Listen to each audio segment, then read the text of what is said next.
Hello everyone, welcome back to Sudhir Tutorials. Hope that you all are fit and fine. तो वैसे corona cases तो काफ़ी ज़्यादा बढ़ रहे हैं, इसलिए आप लोगों को एडवाइस देना चाहूँगा कि घर से बाहर ना निकलें और घर पर सेफ रहें। और हो सके तो जब ज़रूरी काम हो तभी घर से बाहर निकलें, अदरवाइज़ घर में ही रहें, सुरक्षित रहें और अपनी स्टडीज़ के साथ में कनेक्टेड रहें। ऑनलाइन स्टडी फिर से हमें करनी पड़ रही है, तो ठंड भी ज़्यादा है, काफ़ी ज़्यादा है, तो इसलिए आज मैं आप सभी के सामने आया हूँ। थर्मोडायनामिक्स पढ़ाऊँगा आज आप सभी को, फिज़िक्स का, क्लास 11 फिज़िक्स का थर्मोडायनामिक्स जो यूनिट है आपका 8th यूनिट, वो मैं पढ़ाने आपके सामने आया हूँ। तो टाइम को ज़्यादा बिना वेस्ट किए हम शुरू करते हैं आज के सेशन को। आशा वैसे पूरी कोशिश रहेगी कि इस पूरा जो यूनिट है इसको एक ही वीडियो में कवर अप करूँ, लेकिन अगर काफ़ी ज़्यादा बड़ा हो गया वीडियो तो फिर इसको 2 पार्ट्स में हम डिवाइड करेंगे। तो आज स्टार्ट करते हैं थर्मोडायनामिक्स। उससे पहले आप सभी से एक रिक्वेस्ट है कि चैनल को सब्सक्राइब कर लें और इसको शेयर ज़रूर कर दें। तो स्टार्ट करते हैं, चलिए हमारा थर्मोडायनामिक्स। तो चलिए बेसिक इंट्रोडक्शन से स्टार्टिंग करते हैं हम। तो हमारे पास सबसे पहले इंट्रोडक्शन की बात करें तो thermodynamics is the branch of physics which deals with the study of inter conversion of forms of heat into another form. कहने का मतलब कि जो ये हमारी थर्मोडायनामिक्स है, ये फिजिक्स की एक ब्रांच है जिसके अंडर हम हीट्स के इंटर कन्वर्जन या इसके हीट या इसके फॉर्म्स की इंटर कन्वर्जन यानी कि एक स्टेट से एक पोजीशन से दूसरी पोजीशन तक जाने की जो स्टडी है उसको पढ़ते हैं। तो it is the branch of science physics which deals with the study of inter conversion of heat and other forms of energy. तो ये इट इज़ मैक्रोस्कोपिक स्टडी होती है और टेम्परेचर जो है बहुत ही इंपॉर्टेंट कंसेप्ट है थर्मोडायनामिक्स का। तो चलिए वैसे अगर बात की जाए थर्मोडायनामिक्स में थर्मो की, तो थर्मो मीन्स ही होता है टेम्परेचर यानी कि हीट और एनर्जी के बारे में, और डायनामिक्स मतलब होता है मोशन यानी कि जो टेम्परेचर है उसका चलना, एक जगह से दूसरी जगह ट्रांसफर होना, उसके बारे में डिस्कशन करते हैं। तो अभी हमारे पास सबसे पहले है थर्मोडायनामिकल सिस्टम। अगर हम बात करें कि थर्मोडायनामिकल सिस्टम क्या होता है, तो थर्मोडायनामिकल सिस्टम अगर पहले डेफिनेशन सुनिए, an assembly of extremely large number of particles और the part of in universe which is under thermodynamic study. वो वाला पार्ट, वो वाला सिस्टम जिसके बारे में हम बात करते हैं। यूनिवर्स के अंदर बहुत सारी चीज़ें आप सबको पता है। अब इस यूनिवर्स में हम जिस चीज़ के बारे में बात करेंगे वो हमारा होगा थर्मोडायनेमिकल सिस्टम। इसको मैं अब तो देखो, हमने अभी क्या पढ़ा, थर्मोडायनेमिकल सिस्टम पढ़ा था ना, कि इसकी अब डेफिनेशन देखते हैं। An assembly of extremely large number of particle और the part of universe which is under thermodynamic study. इसको हमने अब समझना है कि थर्मोडायनेमिकल सिस्टम होता क्या है, उसको उसके लिए हम यहाँ पे आते हैं। ज़रा देखो, इसमें मान लो ये एक यूनिवर्स है, जैसे हम लोग सभी कहाँ रह रहे हैं, हम सब यूनिवर्स में रह रहे हैं। तो दिस इज अवर यूनिवर्स, इसको लिख देते हैं यूनिवर्स। इस यूनिवर्स के अंदर हम सब लोग रह रहे हैं। अब मान लो इस यूनिवर्स में एक क्या है, छोटा सा कोई सिस्टम है, मान लो कोई मशीन है, कुछ भी मान लो, दिस इज अवर सिस्टम। इस यूनिवर्स के अंदर जो ये छोटा सा कोई ऑब्जेक्ट है, कोई मशीन है, इसको हम क्या कह देते हैं, इसको हम कह देते हैं system. This is exactly like us, जैसे कि हम लोग कहाँ रह रहे हैं, हम लोग यूनिवर्स के अंदर एक पार्टिकल है, एक सिस्टम है। उसी तरीके से इस यूनिवर्स के अंदर एक सिस्टम होता है। होप दैट आप लोगों को ये क्लियर होगा। तो this is our system.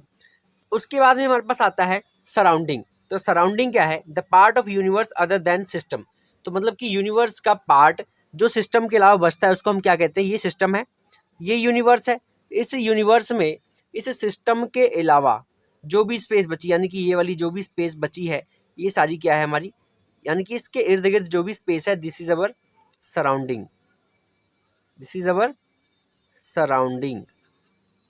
Okay, अभी उसके बाद में हमारे पास आता है यूनिवर्स। तो यूनिवर्स की अगर बात करें तो यूनिवर्स क्या है, अब यूनिवर्स बताओ क्या होगा चैट्स में, सिस्टम प्लस सराउंडिंग, दोनों जिसमें प्रेजेंट है उसको यूनिवर्स बोल देते हैं। यानी कि सिस्टम भी इसके अंदर और ये सराउंडिंग इसके अंदर, तो ये क्या बन गया, सारा यूनिवर्स बन गया। होप दैट यहाँ तक आप लोग को क्लियर होगा, कोई प्रॉब्लम नहीं होगी। तो आगे बढ़ते हैं। बाउंड्री और वॉल्स। अब बाउंड्री और वॉल क्या होती हैं, तो देखिए बाउंड्री एंड वॉल्स, पहले डेफिनेशन पढ़ते हैं। द रियल और imaginary separation between system and surrounding. अभी देखो ये हमारा क्या था, सिस्टम था, और ये सराउंडिंग थी, और ये यूनिवर्स था। इसके अंदर ये जो सिस्टम और सराउंडिंग है, ये सराउंडिंग है, ये सिस्टम है। इसमें ये जो वॉल्स हैं जो इसको सेपरेट कर रही हैं, सराउंडिंग से अलग कर रही हैं, इन वॉल्स को क्या कहते हैं, बाउंड्री या वॉल कह देते हैं। और ये जो वॉल्स हैं दो तरह की होती है, एक होती है डायाथर्मिक वॉल और होती है एडियाबैटिक वॉल। दो तरह की होती हैं, डायाथर्मिक वॉल और एडियाबैटिक वॉल। यहाँ लिखता हूँ diathermic wall and adiabatic wall. ये दो तरह की वॉल्स होती हैं, डायाथर्मिक और एडियाबैटिक वॉल्स। यानी कि देखो ये जो वॉल है ये हो सकती है कि शो होती हो, मतलब कि जो अलग हो रही है इस सराउंडिंग से, जो अलग हो रही है, हो सकता है कि ये वॉल्स हमको दिखें, और हो सकता है कि ये क्या हो, इमेजिनरी भी हो सकते हैं। मान लो हो सकता है कि ये, मान लो इतना सा जगह है, अब यहाँ पे ये मेरे हैंड्स है, इस हैंड्स की जगह मान लो कोई यहाँ पे वॉल नहीं है, ये सिर्फ हम इमेजिन कर पा रहे हैं कि यहाँ पे कोई क्या है, वॉल्स हैं। तो इसीलिए ये जो वॉल्स हैं हो सकते हैं कि इमेजिनरी हो, और हो सकता है कि रियल हो। तो डायाथर्मिक और एडियाबैटिक आप लोगों ने पहले भी ये चैप्टर में पढ़ा हुआ है, पिछले चैप्टर में, कि डायाथर्मिक का मतलब क्या होता है, जिसमें से हीट, प्रेशर वगैरह क्या हो, पास हो सके, तो वो होती है डायाथर्मिक। ठीक है। और एडियाबैटिक कौन सी, जो अलाउ नहीं करती हीट एनर्जी को या फिर टेम्परेचर को पास होने नहीं देती, कहने का मतलब वो कौन सी होती है, एडियाबैटिक होती है। तो देखिए उसके बाद में thermodynamical system, the part of universe which is under thermodynamical study, ये था। अभी जो थर्मोडायनेमिकल सिस्टम है ये तीन तरह के होते हैं, एक होता है ओपन सिस्टम, एक होता है क्लोज्ड सिस्टम, और होता है आइसोलेटेड सिस्टम। तो ये तीन तरह के सिस्टम्स हैं हमारे पास में। तो देखिए क्या है, ओपन सिस्टम क्या होता है पहले देखेंगे, ओपन सिस्टम की बात करेंगे। ओपन सिस्टम क्या होगा, तो देखिए the type of system in which both matter and energy can exchange with surrounding. यानी कि वो वाला सिस्टम जिसमें से मैटर भी और एनर्जी भी सराउंडिंग से एक्सचेंज हो सके। इसको मैं आपको बहुत ही अच्छे तरीके से बता सकता हूँ। मान लीजिए हमारे पास क्या है, ये चाय की कप है, ये हमने इसमें चाय रखी हुई है, ये खुली है अभी cup, this is our tea cup. ठीक है। और ये खुली रखी हुई है, इसके अंदर चाय है, गर्म है। तो इसमें क्या है, अभी खुला है तो इसके अंदर मैटर्स भी सराउंडिंग से आकर के गिर सकते हैं, और जो हीट है वो भी, मान लीजिए इसके नीचे क्या है, एक प्लेट है, दिस इज अवर प्लेट। यानी कि कप में क्या है, चाय है जो गर्म है, यहाँ से जो हीट है कहाँ पे फ्लो हो जाएगी, यहाँ इस प्लेट पे भी आ जाएगी, है ना।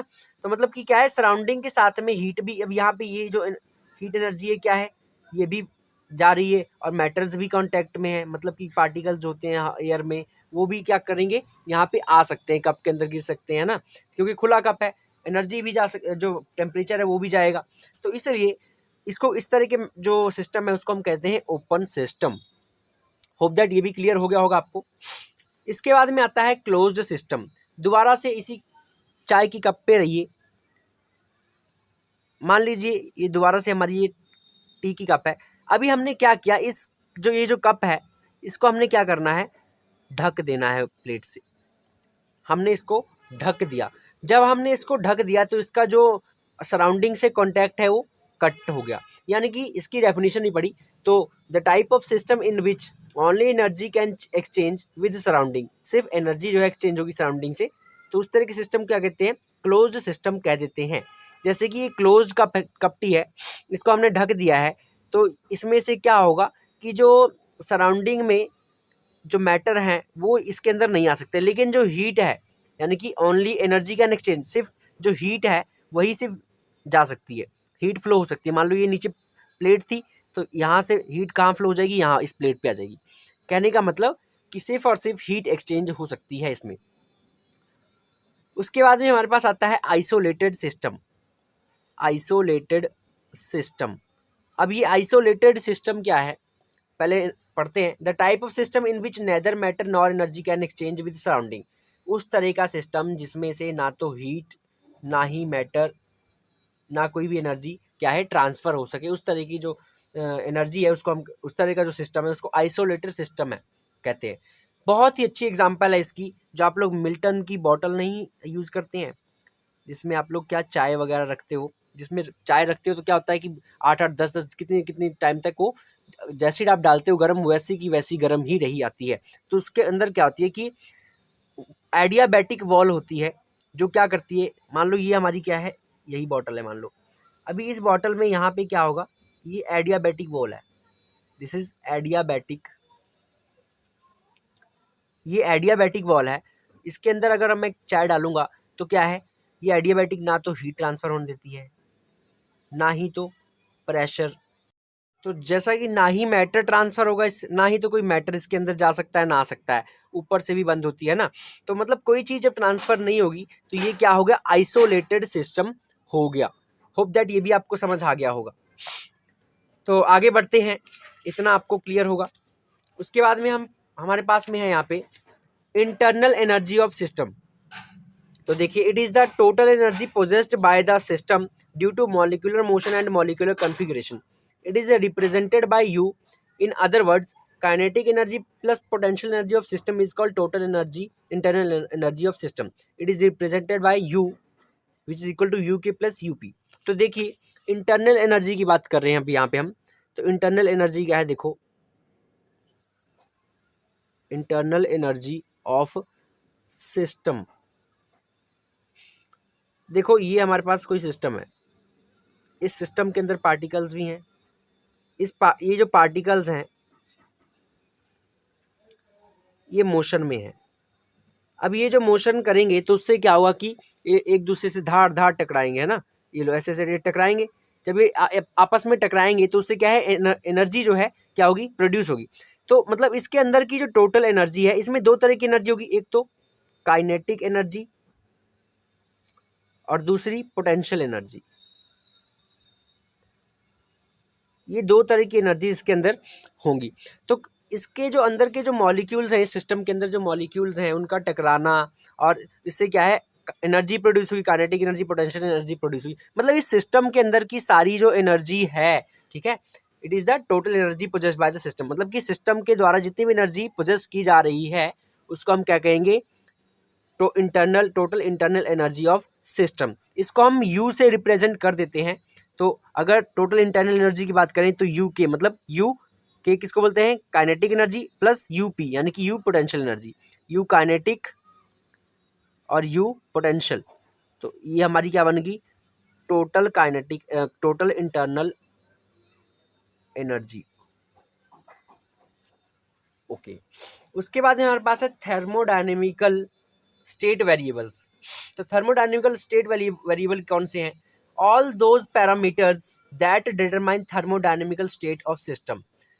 Thermodynamical state variable simple words में अगर बात करें तो जितने भी पैरामीटर्स जो क्या करें, किसी थर्मोडायनेमिक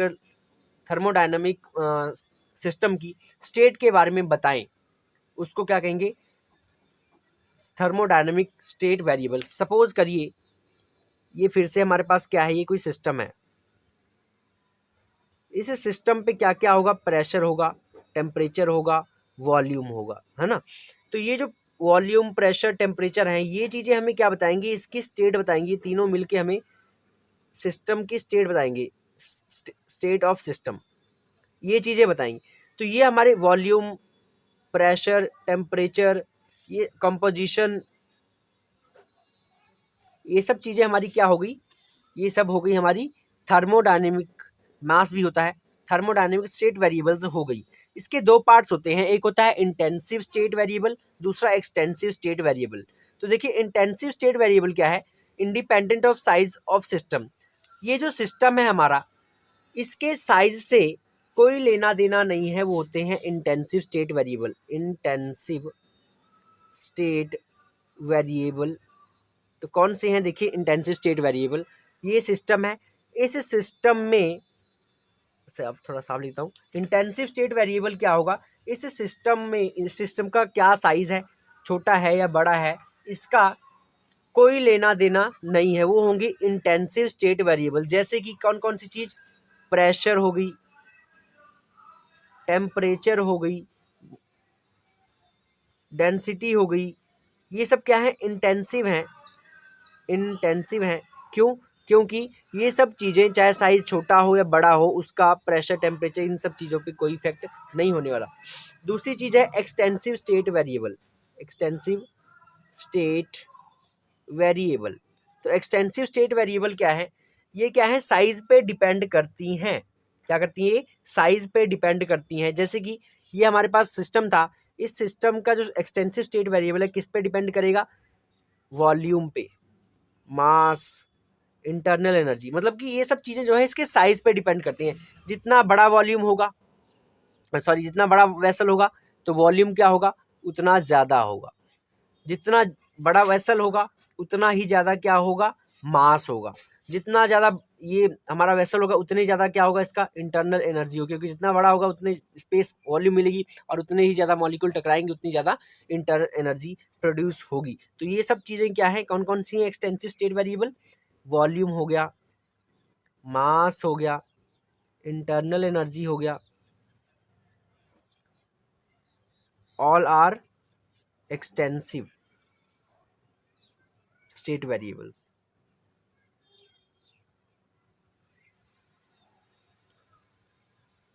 उसके बाद में हमारे पास है thermodynamic process.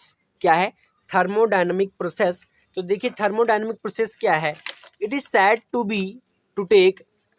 To take place when some changes occur in the state of thermodynamic state, that is thermodynamic parameters of system change with time. कहने का मतलब कह रहा है कि थर्मोडायनामिक प्रोसेस क्या है, कि थर्मोडायनामिक प्रोसेस हम तब कहते हैं कि हो रहा है जब उसकी स्टेट में कोई चेंज आए, थर्मोडायनेमिक सिस्टम की स्टेट में कोई चेंज आए। सपोज करिए ये हमारा थर्मोडायनेमिक सिस्टम था, ये हमारा सिस्टम है थर्मोडायनेमिक सिस्टम। अभी क्या है कि रिएक्शन होने पे या फिर कोई जो थर्मोडायनेमिक प्रोसेस है हुआ, थर्मोडायनेमिक प्रोसेस हुआ, जब थर्मोडायनेमिक प्रोसेस हुआ तो क्या हुआ कि ये जो हमारा सिस्टम था उसकी शेप जो है छोटी होगी, उसकी शेप जो है थोड़ी छोटी हो गई। तो कहने का मतलब क्या हुआ कि जो थर्मोडायनेमिक प्रोसेस हुआ उससे ये जो स्टेट है, स्टेट ऑफ सिस्टम जो है वो चेंज हो गई। तो जो अगर स्टेट ऑफ सिस्टम चेंज हो गई तो इससे क्या पता लगा कि थर्मोडायनेमिक प्रोसेस जो है हुआ है। तो जो थर्मोडायनेमिक प्रोसेस है, इंपॉर्टेंट थर्मोडायनेमिक प्रोसेस है, वो कितने 4-5 तरीके हैं जो मैं आगे आपको बताता हूँ। सबसे पहला है एडियाबैटिक प्रोसेस। एडियाबैटिक प्रोसेस क्या है, पहले डेफिनेशन पढ़िए। It is a process in which no heat exchange can take place between system and surrounding. क्या है? It is a process in which no heat exchange can take place between system and surrounding. पहले ही बता चुका हूँ कि मान लो ये हमारा सिस्टम था, इस सिस्टम में अगर यहाँ पे हम क्या लगाते हैं, एडियाबैटिक वॉल लगा देते हैं, एडियाबैटिक वॉल। अगर इसमें एडियाबैटिक वॉल लगाएंगे तो इसमें से क्या होगा, अगर इसके अंदर की जो हीट है वो बाहर फ्लो नहीं हो पाएगी, ना तो प्रेशर, कोई भी चीज़ मतलब इससे बाहर नहीं जा सकती, ना बाहर से अंदर जा सकती है। तो ये क्या हो गया, एडियाबैटिक प्रोसेस हो गया। इसमें कहने का मतलब कोई हीट ना बाहर जा रही है ना अंदर जा रही है। तो इसमें जो हीट एक्सचेंज को हम क्या करते हैं, डेल्टा क्यू से डिनोट करते हैं। तो यहाँ पे डेल्टा क्यू होती है ज़ीरो होती है। क्या होती है? डेल्टा क्यू ज़ीरो होती है। तो कहने का मतलब कैसे कैसे डेल्टा क्यू ज़ीरो की, मान लो अंदर Q1 थी, ठीक है, सपोज अंदर Q1 थी, बाहर की जो हीट है वो Q2 थी, Q है, मान लेते हैं बाहर से जो हीट जा रही है वो Q है, ठीक है। तो Q1 नहीं, बाहर से भी जो हीट जा रही है वो भी Q1, अंदर से भी वो भी Q1, तो Q1 minus Q1 is zero. तो इसलिए जो डेल्टा क्यू होता है, जब दोनों ही चीज़ें सेम है, ये गई वो भी इतनी, आई वो भी उतनी, तो मतलब कि क्या है, ज़ीरो है। तो इसीलिए क्या होता है, ज़ीरो होता है, delta Q is equal to zero. आगे है आइसोथर्मल प्रोसेस। तो ये आइसोथर्मल प्रोसेस क्या है,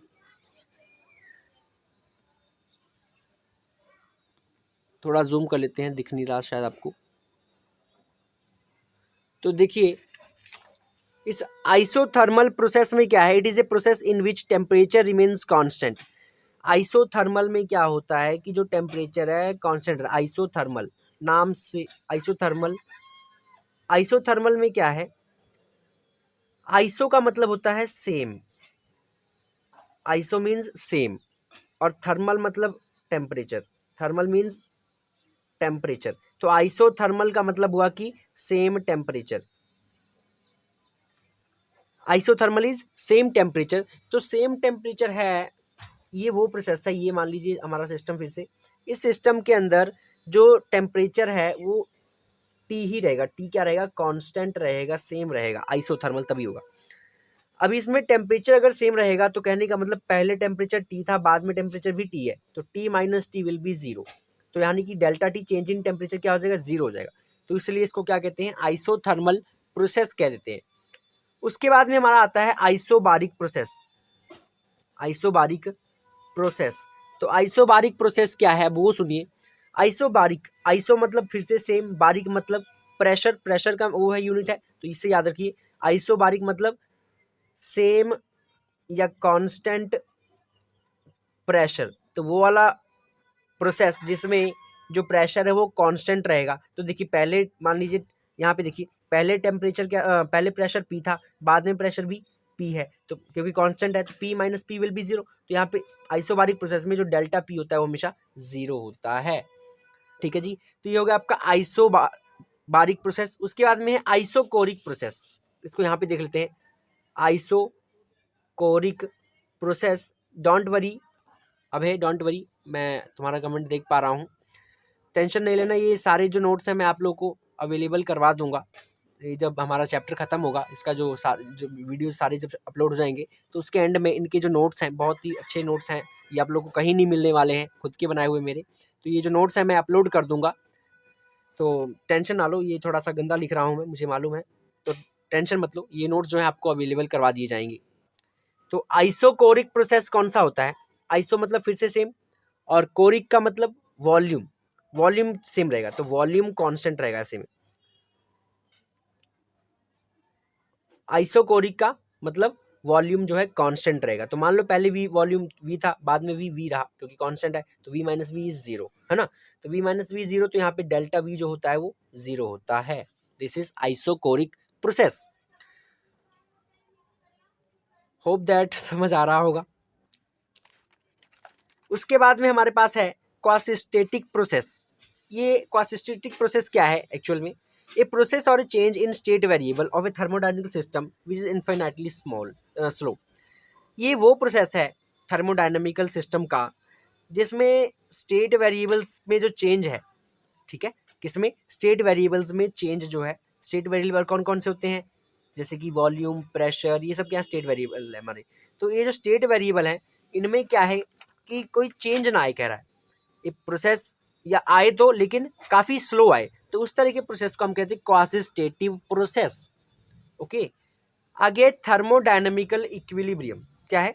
थर्मोडायनेमिकल इक्विलिब्रियम, तो सुनिए, ए thermodynamical system is said to be in thermodynamical equilibrium when macroscopic variables like pressure, volume, temperature, mass, composition, etc. that characterize the system don't change with time। कहने का मतलब कि वो वाला थर्मोडायनेमिकल सिस्टम जो thermodynamical equilibrium में, तब उसको हम थर्मोडायनेमिकल इक्विलिब्रियम कहते हैं जब कोई मैक्रोस्कोपिक वेरिएबल जैसे pressure, volume, temperature, mass, composition, ये सब चीज़ें क्या हैं? Characterize the system don't change with time. मतलब कि ये सब चीज़ें जब सिस्टम की जो ये सब चीज़ें क्या क्या, टेम्परेचर, वॉल्यूम, मास, कंपोजिशन, प्रेशर, ये सब टाइम के साथ, टाइम के रिस्पेक्ट में चेंज नहीं होती, तो उसको कहते हैं थर्मोडायनेमिकल इक्विलिब्रियम। सपोज करिए ये हमारे पास वेसल था, इसमें प्रेशर है, टेम्परेचर है, वॉल्यूम है, ये सब चीज़ें, इसमें कुछ हीट मान लीजिए डाली गई, हम इसको नीचे से हमने जला दिया, हीट डेल्टा क्यू जो हीट है इसको प्रोवाइड की गई।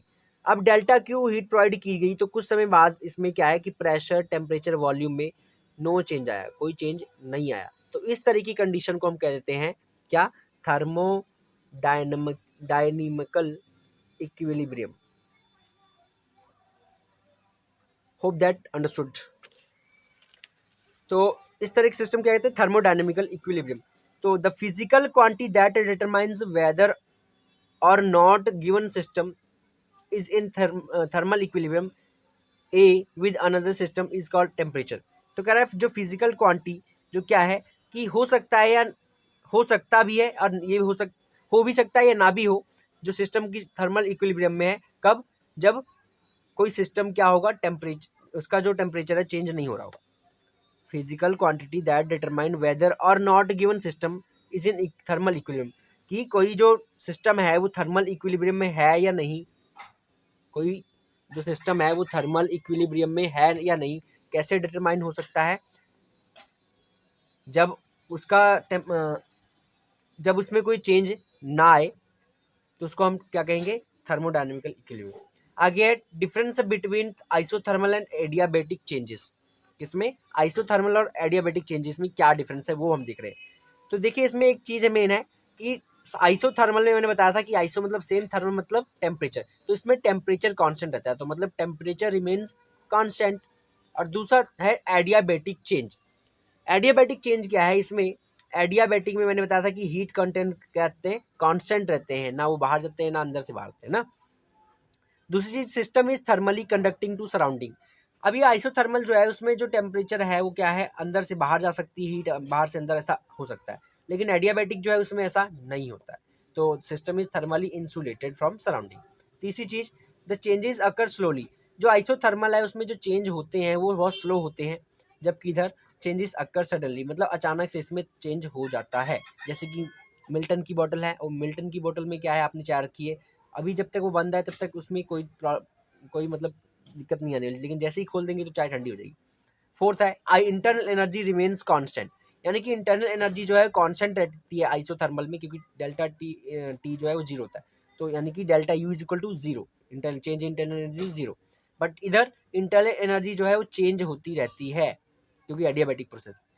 इधर स्पेसिफिक हीट बिकम्स इन्फिनाइट, इसमें जो स्पेसिफिक हीट है वो इन्फिनाइट होती है, जबकि इधर जो स्पेसिफिक हीट है वो जीरो होती है, क्योंकि ना जा रही है ना बाहर से आ रही है। तो ये अब यहाँ पे प्रेशर वॉल्यूम जो है कांस्टेंट रहता है, जबकि इधर पीवी गामा कांस्टेंट नहीं होता है, PV gamma is not constant. अच्छा गामा गामा भी देखेंगे आगे, हम देखेंगे आगे, अभी इसका है difference between isochoric and isobaric change. अभी आइसोकोरिक और आइसोबारिक चेंज में क्या डिफरेंस है उसके बारे में देखेंगे। तो देखिए आइसोकोरिक में क्या है, वॉल्यूम रिमेन्स कांस्टेंट। आइसोकोरिक पहले बताया था कि वॉल्यूम क्या है, कांस्टेंट रहेगा। आइसोबारिक में प्रेशर कांस्टेंट रहेगा। इसमें work done, no work done by और ऑन द सिस्टम, ना ही तो सिस्टम के ऊपर और ना ही तो सिस्टम के द्वारा कोई वर्क डन किया जाता है, कोई वर्क डन नहीं किया जाता, तो डब्ल्यू इज जीरो हो जाएगा। यहाँ पे वर्क डन इज बाय और on the system, on the gas, system gas या गैस के द्वारा या फिर गैस के ऊपर काम किया जाता है, यानी कि W is not equal to zero, यहाँ पे सॉरी सिस्टम इधर गैस है। उसके बाद में है साइक्लिक प्रोसेस और रिवर्सिबल प्रोसेस, दो प्रोसेस है, साइक्लिक प्रोसेस और रिवर्सिबल प्रोसेस। तो इन दो प्रोसेसेस को अभी मैं आपको एग्जांपल के साथ बताऊंगा, और इतने सही तरीके से बताऊंगा ना कि आप लोग लाइफ में नहीं बोलोगे। तो हम लोग साइक्लिक प्रोसेस के बारे में बात करते हैं, इसको देखो एग्जांपल के साथ समझाता हूँ मैं। साइक्लिक प्रोसेस, सपोज करो कोई सिस्टम है हमारा, उसमें ए स्टेट पे थे हम, ए स्टेट से सिस्टम में चेंज होता है, हो जाता है बी स्टेट पहुंच जाता है, फिर बी से क्या होता है, पहुंच जाता है सी पे, और सी से ये सिस्टम पहुंचता है डी पे, और डी से फिर वापस ए पे पहुंच जाता है। तो कहने का मतलब ए से बी, बी से सी, सी से डी, और वापस से क्या हुआ, हमारी इनिशियल स्टेट से इनिशियल स्टेट में पहुंच गया। तो इस तरह के सिस्टम को हम कह देते हैं क्या, साइक्लिक प्रोसेस कह देते हैं ऐसे को, साइक्लिक प्रोसेस, मतलब कि साइकिल पूरा करके अपनी इनिशियल पॉइंट पे आ गया, इनिशियल पॉइंट पे आ गया। इस तरह के प्रोसेस को हम कहते हैं साइक्लिक प्रोसेस। होप दैट समझ आ गया होगा साइक्लिक प्रोसेस। देखिए consist of series of changes which return the system back to its initial state, यानी कि कहने का मतलब कि जो इनिशियल स्टेट है वहां पे ले आता है। और इस तरह के केसेस में जो डेल्टा यू यानी कि टोटल इंटरनल एनर्जी होती है जो, वो जीरो होती है। दूसरी है रिवर्सिबल, तो if the process can turn back such that both the system and the surrounding return to their original states, यानी क्वासिस्टेटिक स्टेट की क्वासिस्टेटिक प्रोसेस की तरह ही होता है। पर क्या है, मान लो कोई सिस्टम है A, this is our system A and this is system B. मान लो रिएक्शन हुई तो प्रोसेस जो है यहाँ से ए से बी चला गया, दोबारा हुई तो दोबारा से कहाँ पहुँच गया, वही चीज़ दोबारा वही फॉर्म होगी। तो इस तरह के मतलब ए से बी, बी से ए वापस, तो इस तरह के चेंजेस को कहते हैं रिवर्सिबल प्रोसेस कह देते हैं।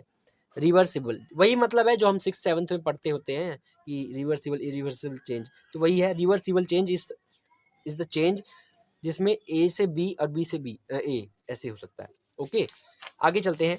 आगे है जी हमारा, अब आ गया है लॉज पढ़ेंगे अब हम थर्मोडायनेमिक्स के लॉज। तो सबसे पहले हमारे पास यहाँ पे है जीरोथ लॉ ऑफ थर्मोडायनेमिक्स। क्या है? Zeroth law of thermodynamics. तो देखिए क्या कहता है ये जीरोथ लॉ। सिंपल अगर बात करें, पहले डेफिनेशन पढ़ लेते हैं जो मैंने लिखी हुई है छोटी सी। When the thermodynamic system A and B are separately in thermal equilibrium with third thermodynamic system C, then system A and B are in thermal equilibrium with each other also। कहने का मतलब क्या है इसका, जो मैंने लिखा, ये जो हमारा जो जीरोथ लॉ है वो क्या कहता है, देखो ये हमारे पास सिस्टम है कोई एक, this is our system.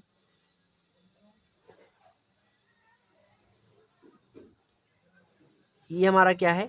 System है। इसमें ये जो वॉल है वो डायाथर्मिक वॉल है, डायाथर्मिक, ये हमारी डायाथर्मिक वॉल है। यहाँ पे एक बीच में क्या लगी है? एडियाबैटिक वॉल लगी है। ये हमारा सिस्टम ए है, सिस्टम बी,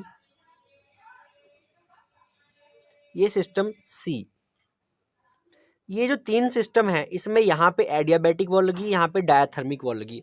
अभी मैंने बताया था कि जो एडियाबैटिक वॉल है उसमें हीट, प्रेशर, टेम्परेचर कुछ भी मतलब फ्लो नहीं हो पाता है, लेकिन डायाथर्मिक में हो पाता है। तो ये जो जीरोथ लॉ है वो क्या कहता है कि जब ए बी और ए बी सी, ये तीन सिस्टम आपस में कनेक्टेड होंगे और यहाँ बीच में ए बी के बीच में एडियाबैटिक वॉल होगी, और ये दोनों ही ए बी सिस्टम जो है कनेक्टेड होंगे सी सिस्टम से जहाँ पे डायाथर्मिक वॉल होगी। तो ये कह रहा है कि ये तीनों जो सिस्टम है वो किस में होंगे? थर्मल इक्विलिब्रियम में रहेंगे एक दूसरे से। क्या रहेंगे? थर्मल इक्विलिब्रियम में रहेंगे एक दूसरे से। दोबारा सुन लो, तीन सिस्टम है ए बी सी, इसमें ए बी के बीच में एडियाबैटिक वॉल है और ए बी जो है सी से कनेक्टेड है डायाथर्मिक वॉल के द्वारा। तो कह रहा है, ये लॉ कहता है कि जो ए और बी सिस्टम है ये दोनों एक दूसरे में क्या है? थर्मल इक्विलिब्रियम में है। ठीक है, क्या है? ये दोनों थर्मल इक्विलिब्रियम में है। तो कैसे, वो सुनिए। ये एडियाबैटिक वॉल है, मतलब इसकी जो प्रेशर टेम्परेचर है वो इसमें नहीं आ सकता, इसका प्रेशर टेम्परेचर इस पे नहीं जा सकता, लेकिन इस बी वाले की जो टेम्परेचर प्रेशर है वो सी पे जा सकते हैं, और इस ए वाले के भी इसमें जा सकते हैं क्योंकि ये डायाथर्मिक वॉल है। इसके इसमें जा सकते हैं, इसके इसमें जा सकते हैं, यानी कि ये दोनों के पार्टिकल यहाँ पे मिक्सअप हो रहे हैं इस जगह पे, इसके भी यहाँ पे जा रहे हैं, इसके भी यहाँ पे जा रहे हैं, ये दोनों मिक्सअप हो रहे हैं यहाँ पे, लेकिन ये दोनों यहाँ से नहीं हो पा रहे। तो यहाँ से जब इस पे जाएगा, ये इस पे जाएगी, दोनों मतलब इक्विलिब्रियम में आ जाएंगे जब मिलेंगे, दोनों जब मिलेंगे इक्विलिब्रियम में आगे थर्ड वाले के साथ में। तो कहने का मतलब ये वाली चीज़ें फिर यहाँ भी जाएंगी, ये यहाँ भी जाएंगी, और इसकी यहाँ भी आएगी, इसकी चीज़ें यहाँ भी आएंगी, यानी कि ए बी सी तीनों क्या है? ए बी सी तीनों क्या है? कॉन्टैक्ट में है एक दूसरे के, तीनों कॉन्टैक्ट विद ईच अदर हैं। तो इसलिए वी कैन से कि ए बी जो है वो थर्मल इक्विलिब्रियम में होंगे। एक बार दोबारा से मैं इसको एक्सप्लेन कर रहा हूँ। हमारे पास तीन सिस्टम थे ए बी सी, तो ये लॉ कहता है कि जो ए बी है वो थर्मल इक्विलिब्रियम में है एक दूसरे के साथ, अगर यहाँ पे एडियाबैटिक वॉल है फिर भी। तो कैसे? ये एडियाबैटिक वॉल एक दूसरे की चीज़ों को ट्रांसफर नहीं कराएगी, यहाँ से नहीं हो सकती, लेकिन यहाँ पे क्या है? ये डायाथर्मिक वॉल लगी है यहाँ पे, और ये सिस्टम सी है। तो सी सिस्टम क्या करेगा? इसकी ये वाली जो इसकी जो पार्टिकल्स हैं वो सी पे जाएंगे, ए के भी सी पे जाएंगे, बी के भी सी पे जाएंगे, मतलब यहाँ पे ए और बी दोनों के जो पार्टिकल हैं वो सी पे मिल रहे हैं। जब दोनों यहाँ पे मिल रहे हैं तो मतलब ये वाली पार्टिकल यहाँ भी जा सकती हैं और ये वाली चीज़ें यहाँ भी आ सकती हैं। तो इससे क्या पता लगा हमें कि ए और बी दोनों मिक्सअप हो रहे हैं, तो इसलिए ये थर्मल इक्विलिब्रियम में है।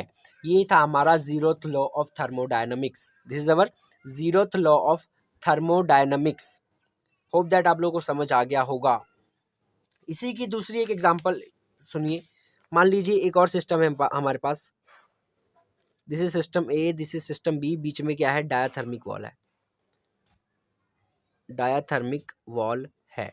This is A, this is B. अब यहाँ पे क्या है? ये तीसरा सिस्टम सी है, ये सी तीसरा सिस्टम है, जहाँ पे ये क्या लगी है? यहाँ पे लगी है अब एडियाबैटिक वॉल। क्या है?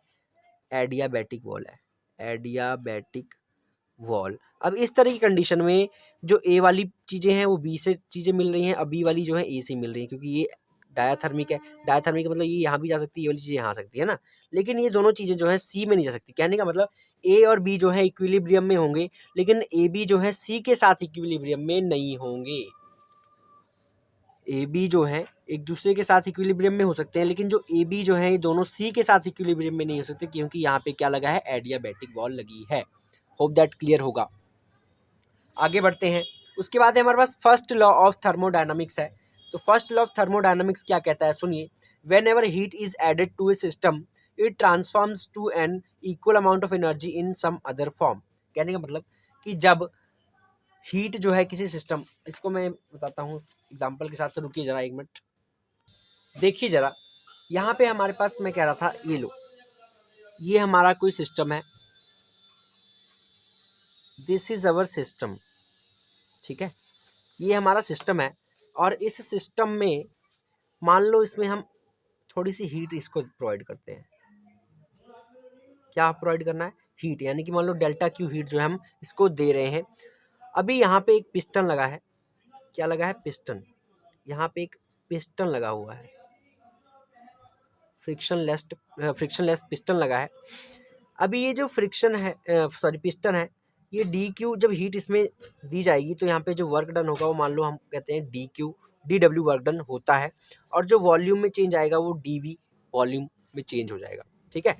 फर्स्ट लॉ क्या कहता है, एक्चुअली ना ये कंजर्वेशन ऑफ एनर्जी जो हमारे पास थी वो उसके ही इक्वल है, उसी की तरह है कि हम लोग पहले से पढ़ते आ रहे हैं कि law of conservation of energy क्या कहता है कि any form of energy can never be created nor be destroyed, just it transfer to another form from one form to another form, है ना। तो यही चीज़ है, when heat is added to a system, जब इस सिस्टम में हमने ये डी क्यू हीट क्या करी, एडअप कर दी, तो क्या होगा कि ये किसी दूसरे एनर्जी में चला जाएगा। ये जो डी क्यू हीट एनर्जी जो है वो किस में चेंज हो जाएगी, ये ट्रांसफर हो जाएगी किसी और एनर्जी में, इक्वल अमाउंट की एनर्जी में ना, तो किसी और फॉर्म में। तो ये यहाँ से जब हीट इसको हमने प्रोवाइड करी तो ये चेंज होगी वर्क एनर्जी के फॉर्म में। जब वर्क एनर्जी के फॉर्म में हुआ तो ये क्या होगा, वॉल्यूम भी चेंज होगा। तो डी वी मान लो, अभी पिस्टन यहाँ से मान लो पहले यहाँ पे था, यहाँ से ऊपर उठ गया, यहाँ पे पहुँच गया, पहले यहाँ पे था, यहाँ से भी यहाँ पे आ गया पिस्टन, मतलब यहाँ पे वॉल्यूम में कितना चेंज आया, डी वी वॉल्यूम में चेंज आया।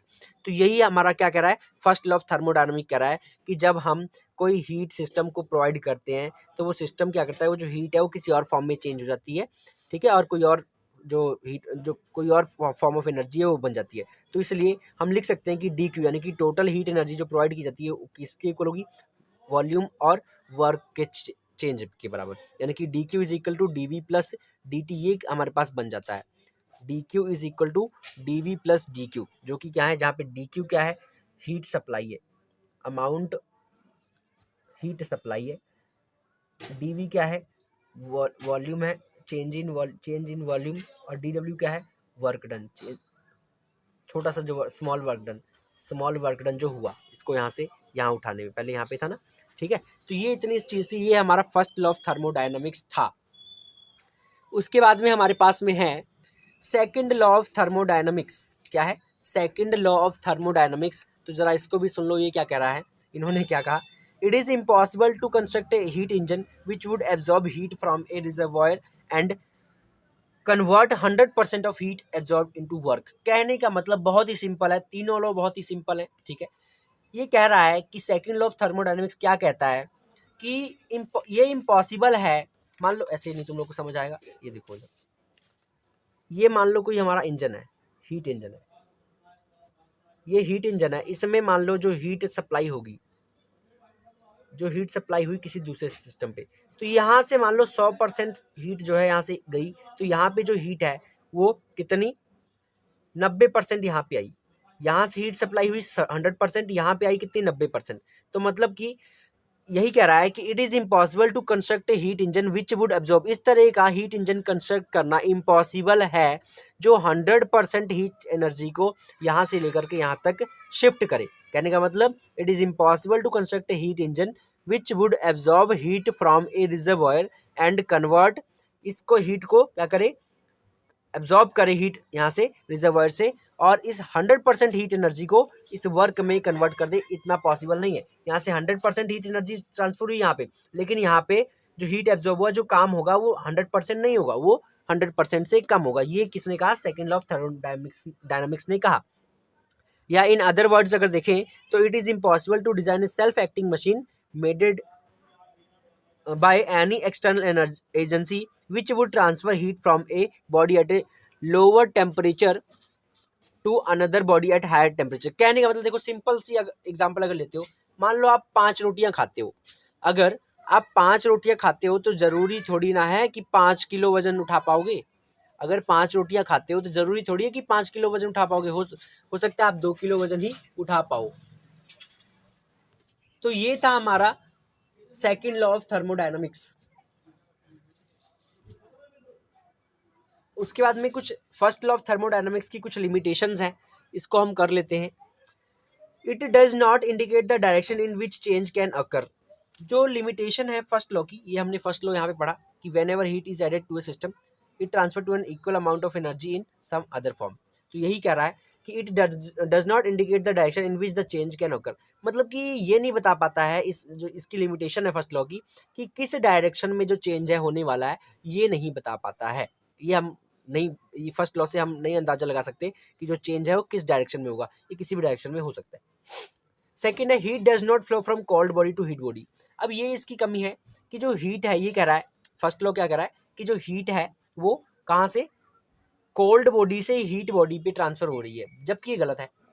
हीट जो हमेशा होती है कि वो हीट से कोल्ड, मान लीजिए ये लो, ये हमारे पास कप है, चाय की कप है, ये गर्म चाय है इसमें, और नीचे ये क्या है, प्लेट रखी है। अब ये जो हीट है यहाँ से गर्म चीज़ से ठंडी चीज़ पे जा रही है। प्लेट क्या है, ठंडी पड़ी है, चाय क्या है, गर्म है ना।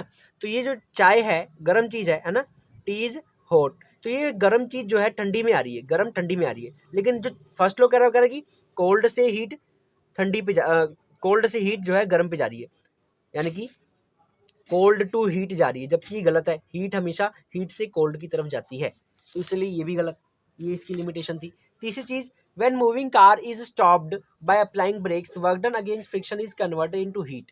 कह रहा है जब हम कार को, जो कार चल रही होती है उसको रोकने के लिए जब हम ब्रेक लगाते हैं तो क्या होता है, हीट प्रोड्यूस होती है। तो the car cools down at it does not start moving with the conversion of all it's heat energy into mechanical work done. कहने का मतलब कि जब हमने ब्रेक लगाई, अब ब्रेक लगाई तो क्या है, हीट प्रोड्यूस हुई। अब वो हीट जो है वो कह रहा है कि चेंज होता है मैकेनिकल एनर्जी में, उससे जो है ब्रेक नहीं लगती है, ये कह रहा है। जबकि जो वो हीट एनर्जी प्रोड्यूस होती है वो मैकेनिकल में बदलती है, मैकेनिकल एनर्जी में जब बदलती है तब जाके वो जो ब्रेक्स लगाने पे जो हमारा व्हीकल है वो रुकता है। लेकिन ये कह रहा है कि ऐसा नहीं है, तो इसलिए ये गलत है। It gives no idea about extent of change. यानी कि ये कोई आइडिया नहीं देता है कि जो चेंज है बढ़ेगा कि घटेगा, उसके बारे में भी कोई आइडिया नहीं देता है। फिफ्थ चीज, no heat engine can convert all the heat energy received from the source into mechanical energy. कह रहा है कि जो हीट इंजन है वो 100% या कैन कन्वर्ट, कह रहा है कि ये 100% जो हीट एनर्जी है उसको वर्क, मैकेनिकल वर्क में कर सकता है, जो कि गलत है। कोई भी हीट इंजन ऐसा नहीं बनाया जा सकता जो 100% हीट एनर्जी को क्या करे, मैकेनिकल एनर्जी में कन्वर्ट कर दे, ऐसा नहीं पॉसिबल। लेकिन ये कह रहा है कि जो हीट इंजन है वो हीट एनर्जी को 100% मैकेनिकल एनर्जी में कन्वर्ट कर सकता है, पूरी जो 100% है। सिक्स्थ है, it first law gives no idea about source of heat. कह रहा है कि ये हीट के बारे में कोई वो नहीं बता पाता कि हीट कहाँ से आ रही है, या ये भी नहीं बता पाता कि ये हॉट है या कोल्ड है बॉडी। ठीक है, first law gives no idea about source of heat, की हीट के सोर्स के बारे में नहीं बता पाता, या तो ये कोल्ड हो या हीट हो। ठीक है, तो ये कुछ लिमिटेशंस थी फर्स्ट लॉ ऑफ थर्मोडायनामिक्स की। उसके बाद में हमारे पास है work done in an isothermal expansion. क्या है, work done in an isothermal expansion. तो लिमिटेशंस के बाद हमारे पास हैं work done in an isothermal expansion. तो देखिए इसको जरा हम समझते हैं। आइसोथर्मल यानी कि टेम्परेचर जो है कांस्टेंट होगा, तो इस तरह की एक्सपेंशन में हमने वर्क डन निकालना है। उसके लिए ये देखो क्या होगा अपने पास,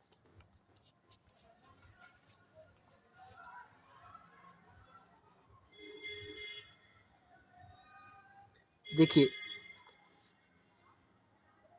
ये हमारे पास क्या है, एक सिस्टम है जिसमें पिस्टन जो है यहाँ पे है, मान लो ये अपना पिस्टन था। ठीक है जी, इस पिस्टन में V1 वॉल्यूम है, P1 प्रेशर और T1 टेम्परेचर है, और 1 ग्राम मोल ऑफ आइडियल गैस है। ठीक है जी, अभी उसके बाद ये हमारे पास दूसरा वेसल है या दूसरा सिस्टम है जिसमें पिस्टन जो है प्रेशर वॉल्यूम चेंज होने, ये V2 हो गया, ये P2, ये T2 इसमें है। अभी यहाँ पे क्या हुआ, पहले अपना पिस्टन यहाँ पे था, यहाँ पे पिस्टन यहाँ पे था, अभी यहाँ से यहाँ तक पिस्टन जो है मूव हुआ। पहले यहाँ पे था, यहाँ से पिस्टन कहाँ पे आ गया, यहाँ आ गया, ये पिस्टन यहाँ तक आ गया। अब ये पिस्टन मूव हुआ तो ये कितना हम लेट कर लेते हैं कि ये dx जो है मूव हुआ यहाँ से यहाँ तक, जो इसने डिस्टेंस कवर किया वो dx है। तो अब इस dx में जो ये मतलब इतने को पिस्टन को इतना ऊपर जाने के लिए जितना वर्क डन हुआ, अब हमने वो निकालना है। तो वैसे इसकी वैल्यू अगर बात करें तो work done in isothermal expansion WISO ऐसे लिखते हैं, तो ये होता है हमारे पास, जिसको हम डिनोट किससे करते हैं, DW से, यानी कि स्मॉल वर्क डन। तो वर्क डन का फॉर्मूला हमें पता है कि क्या होता है, फोर्स इंटू डिस्टेंस, यानी कि डिस्टेंस कितना यहाँ पे dx है, तो फोर्स इंटू dx हो जाएगा। तो अभी फोर्स क्या होता है, फोर्स क्या होता है, प्रेशर अपॉन एरिया, यानी कि प्रेशर इंटू एरिया बन गया। तो इसको हम क्या लिखेंगे, प्रेशर इंटू एरिया, फोर्स की जगह पे pressure into area, pressure into area into distance, ये हमारा बन गया क्या, वर्क डन। ठीक है जी। तो अभी प्रेशर इंटू एरिया, प्रेशर है, ये एरिया है, ये डिस्टेंस है, यानी कि area into dx, area into area multiply क्या होगा, हाइट क्या होती है हमारे पास, वॉल्यूम होती है। तो इसको यूज़ करते हुए PdV बन जाएगा, ये प्रेशर A इंटू dx क्या हो जाएगा, dV, वॉल्यूम बन जाएगा, स्मॉल वॉल्यूम जो बढ़ा, तो PdV हो जाएगा ये, यानी कि PdV क्या हो गया, स्मॉल वर्क डन हमारा हो गया। तो टोटल वर्क डन निकालना है, total work done from V1 to V2। अभी देखो यहाँ पे ये वॉल्यूम कितना था, V1 था, अभी इसमें कितना है, ये कितना हो गया, V2 हो गया। यहाँ पे मान लो ये V1 था, ये V2 था, यानी कि यहाँ पे V1 है, अब यहाँ पे कितना हो गया, V2। तो ये जो इसमें इंक्रीजमेंट आई, तो ये मान लेते हैं V1 से V2 था। तो अभी क्या करना है, इसको इंटीग्रेट कर देना है, इंटीग्रेट करना है। इंटीग्रेट कैसे करेंगे, देखो total work done from V1 से V2 करना है, तो W हमने निकाला था, W इज PdV हमने कहा, PdV यानी चेंज किसमें, इसमें प्रेशर में। तो हम इसको इंटीग्रेट करेंगे कहाँ से कहाँ तक, अभी देखो क्या थी, लिमिट्स क्या थी इसकी, V1 से V2 तक थी, तो वर्क डन इज PdV था और लिमिट्स V1 से V2 तक। अभी PdV इज इक्वल टू, अभी देखो P यहाँ पे प्रेशर क्या था, P हमने जो आइडियल गैस इक्वेशन देखी थी, तो आइडियल गैस इक्वेशन में P क्या था, RT अपॉन V के इक्वल था। देखो कैसे, हमने देखा था कि PV is equal to nRT, ठीक है जी। अभी इसमें हमारे पास क्या था कि ये जो PV इक्वल टू nRT था, अभी इसमें टेम्परेचर तो कांस्टेंट है क्योंकि आइसोथर्मल है, सॉरी नंबर ऑफ मोल्स तो होंगे नहीं, ठीक है, नंबर ऑफ मोल्स जो है कांस्टेंट होंगे, इसलिए इसको काट देंगे तो RT बचा। अभी यहाँ से अगर प्रेशर निकालें तो ये बन जाएगा RT अपॉन V। तो इसको, इस केस को यूज़ करते हुए हमने यहाँ पे क्या पुट करना है, put P equal to RT upon V। इसमें क्या करोगे, P की जगह पे RT अपॉन V भर दो यहाँ, तो W क्या हो जाएगा, W इज इक्वल टू, अभी इस P की जगह पे क्या हो जाएगा, इंटीग्रेशन V1 से V2। अभी यहाँ पे P की जगह पे RT अपॉन V और साथ में बचा क्या, DV बच गया यहाँ पे, यानी कि DV, ये चीज़ हमारे पास रह गई है ना।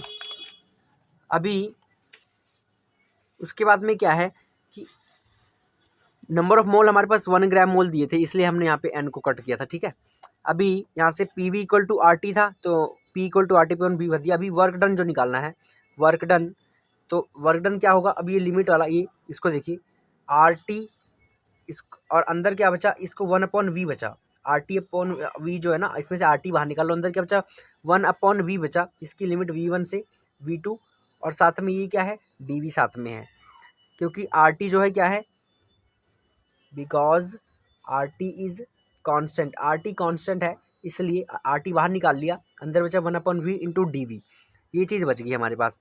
अभी RT कांस्टेंट, तो RT इंटू अंदर क्या बचेगा, ये सारा क्या हो जाएगा, 1 अपॉन V जो होता है वो होता है log E V बन जाएगा, 1 अपॉन V इंटू DV है ना। तो हमारे पास फॉर्मूला है लॉग का कि RT ये बन जाएगा, ये इंटीग्रेशन हटा के ये बन जाएगी log E V, और इसकी लिमिट जो है वो क्या है, V1 से V2, तो ये भर देंगे। अभी उसके बाद में RT इंटू, अब log E V इसकी जो आइडेंटिटी होती है, लॉगरिथम पढ़ा होगा अगर मैथ में, तो RT into log E V2 minus log V1, ये आइडेंटिटी बन जाएगी इसकी। RT into log e V2 minus log ई V1, ये बन जाएगी। क्यों बना? क्योंकि लॉग ई वी जो है इसकी आइडेंटिटी क्या होती है, लॉग ई V1 V2 की आइडेंटिटी क्या होती है, लॉग ई V2 माइनस मतलब कि upper limit minus lower limit. तो इसको क्या माइनस कर दोगे जब आप, तो आपके पास ये वाली चीज़ आ जाएगी। अब उसके बाद में अभी क्या करना है, आगे देखिए, यहाँ पे देखते हैं RT इंटू लॉग, अब लॉग ई V2 यानी कि log e a log minus log e b, इसकी आइडेंटिटी होती है, देखो log e a minus log e b, इसकी आइडेंटिटी क्या होती है, ये भी लॉगरिथम्स में आता है आपके पास। अब यहाँ पे था हमारे पास RT इंटू अंदर, इसकी आइडेंटिटी होती है RT लॉग और limits V2 by V1, limits divide हो जाती हैं, यानी कि क्या बन जाएगा RT into RT log V2 by V1, ये चीज़ बन जाएगी हमारे पास। सॉरी, यहाँ RT नहीं आएगा, RT log V2 by V1, ये चीज़ बन जाएगी। ये log e V2 by minus log E V1 था ना, अब यहाँ पे क्या बन जाएगा RT log e V2 by V1, RT log e V2 by V1, ये चीज़ बन जाएगी। अभी यहाँ से आपने क्या करना है, अभी लॉग ई जो है थोड़ा टिपिकल केस बन जाएगा। तो लॉग ई को क्या करोगे आप लोग, यहाँ पे जो लॉग ई है उसकी वैल्यू पुट कर दो। लॉग ई की वैल्यू होती है, सॉरी लॉग 10 हो जाएगा, इसको कर देंगे। अगर लॉग ई हटाएं अगर यहाँ पे, तो ई की वैल्यू होती है 2.303, तो यहाँ पे ई की जगह हमने लिख दिया 2.303 मल्टीप्लाई RT, और अंदर बन जाएगा ये log 10 बन जाएगा। अगर ई हटाना है तो यहाँ पे 2.303 से यहाँ पे मल्टीप्लाई कर देते हैं, तो ये बन जाता है 2.303 into RT log 10 V2 by V1।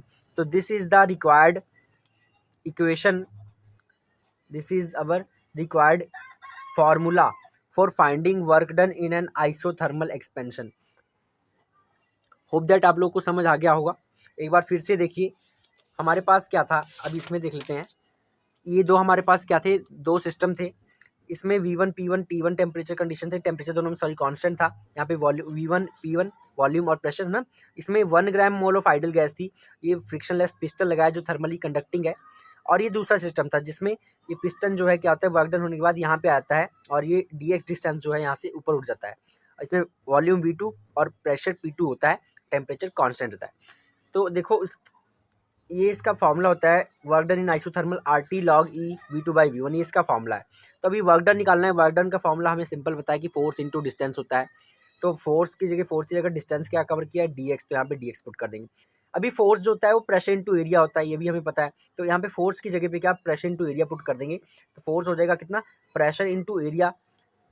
तो इसकी जगह प्रेशर इंटू एरिया की जगह P इंटू ए लिख दिया हमने फोर्स की जगह, और साथ में डिस्टेंस dx रहेगा। अब एरिया इंटू वॉल्यूम क्या होता है, एरिया इंटू डिस्टेंस क्या होता है, वो होता है वॉल्यूम। तो एरिया इंटू वॉल्यूम, हाइट क्या है, वॉल्यूम है, तो यहाँ पे क्या हो जाएगा P, ये बन जाएगा dV यानी कि स्मॉल वॉल्यूम, तो PdV बन जाएगा।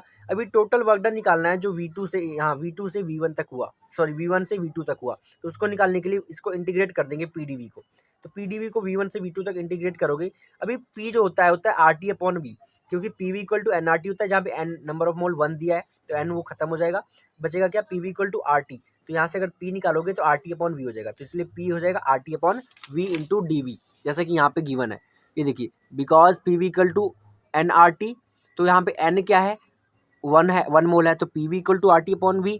अब यहाँ पे क्या करना है आपने कि RT जो है कॉमन निकालना है, क्योंकि कांस्टेंट है, RV कांस्टेंट है, गैस कांस्टेंट है, और T तो टेम्परेचर कांस्टेंट है ही, तो उसको निकाल लेना है। अभी अंदर बचा 1 अपॉन V इंटू DV, तो 1 अपॉन V को क्या इंटीग्रेट करो V1 से V2 इंटू DV। अभी RT हो गया लॉग, अभी RT इज इक्वल टू, अब देखो 1 अपॉन V V1 से V2, ये इसकी आइडेंटिटी होती है लॉगरिथम की, कि लॉग ही V और इसकी पावर्स आ जाती हैं, मतलब लिमिट्स V1 से V2, तो RT इसमें ऐसे ही रहेगा। अब यहाँ पे RT, अब log ई V1 V2 की जो आइडेंटिटी होती है वो होती है log ई V2 माइनस log ई V1, तो इसको पुट कर दिया। अब यहाँ से RT इंटू, हाँ RT एक बार आना था, तो ये हो जाएगा क्या RT, अब log V2 माइनस V1, ये क्या होता है, ये होता है log V2 बाई V1, तो ये भर दिया हमने। अभी हमारे पास क्या है कि log E है, अब log E जो है अगर इसको निकालोगे थोड़ा टिपिकल हो जाएगा, तो इस E को हटाने के लिए हम क्या करेंगे, इसको 2.303 E की वैल्यू से मल्टीप्लाई कर 2.303 से मल्टीप्लाई अगर कर देंगे तो हमारे पास ये इजीली आ जाएगा। तो वर्क डन इन आइसोथर्मल क्या हो जाएगा 2.303 into R T into log 10 V2/V1, क्योंकि log 10 क्या होता है, 1 होता है। तो सिंपल इस तरह से वैल्यू आ जाएगी हमारे पास। होप दैट ये आपको समझ आ गया होगा work done in isothermal condition expansion. अभी हमारे पास है work done in an adiabatic expansion. हमारे पास है work done in an adiabatic expansion. तो चलिए इसको अब करते हैं। वर्क डन एडियाबैटिक एक्सपेंशन में क्या है, देखिए यहाँ पे हमारे पास फिर से दो सिस्टम है।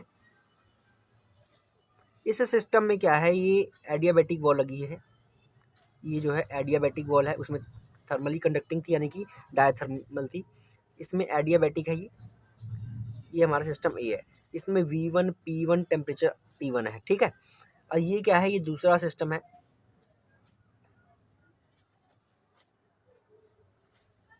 ये भी, इसमें भी ये एडियाबैटिक वॉल लगी है। लिख देता हूँ मैं, एडियाबैटिक वॉल। अभी इसमें पिस्टन जो है मूव होके यहाँ आ जाता है, ठीक है जी। इसमें V2 P2 और T2 temperature T2, pressure P2 और वॉल्यूम V2 हो जाता है। इसमें भी क्या है, एडियाबैटिक पिस्टन है। एडियाबैटिक पिस्टन लगा है और 1 ग्राम मोल आइडियल गैस है। अभी हमारे पास देखो, पहले कहाँ पे था, पिस्टन यहाँ पे था, ठीक है। इसमें जब चेंजेस आई वॉल्यूम, प्रेशर, टेम्परेचर में, तो ये मूव होके यहाँ तक पहुँच गया। अब हमने क्या निकालना है, एडियाबैटिक में वर्क डन निकालना है। तो देखो अभी हम पढ़ के आए हैं कि डीवी जो था क्या था, पीडीवी था। Small work done is equal to P D V हमने निकाला था, प्रेशर इनटू स्मॉल वॉल्यूम। तो टोटल वर्क डन निकालना है, अगर टोटल वर्क डन अगर निकालना है तो क्या हो जाएगा, इसको इंटीग्रेट कर देंगे पीडीवी को। कहाँ से कहाँ तक, अब देखो ये पहले मान लो ये V1 था और ये क्या हो गया, V2 यहाँ तक पहुँच गया था, यानी कि लिमिट्स क्या हो जाएंगी, V1 से V2 ये चीज़ आ जाएगी। अब यहाँ पे पीवी गामा जो है कांस्टेंट है। पीवी गामा, गामा जो होता है वो होता है क्या, CP/CV। Gamma is equal to CP/CV। ये आगे जाके अभी पढ़ेंगे, बस अभी के लिए इतना याद रख लो कि gamma is equal to CP/CV होता है। तो पीवी गामा जो है यहाँ पे कांस्टेंट है। अभी पीवी गामा अगर कांस्टेंट है तो गामा ही CP/CV है। तो फ्रॉम, अभी हमने पढ़ा हुआ है कि P V gamma equal to constant, यानी कि पीवी वैसे कांस्टेंट होता है ना, प्रेशर वॉल्यूम कांस्टेंट। तो P V gamma is equal to constant, अभी हमने ये लिखा हुआ है, ठीक है।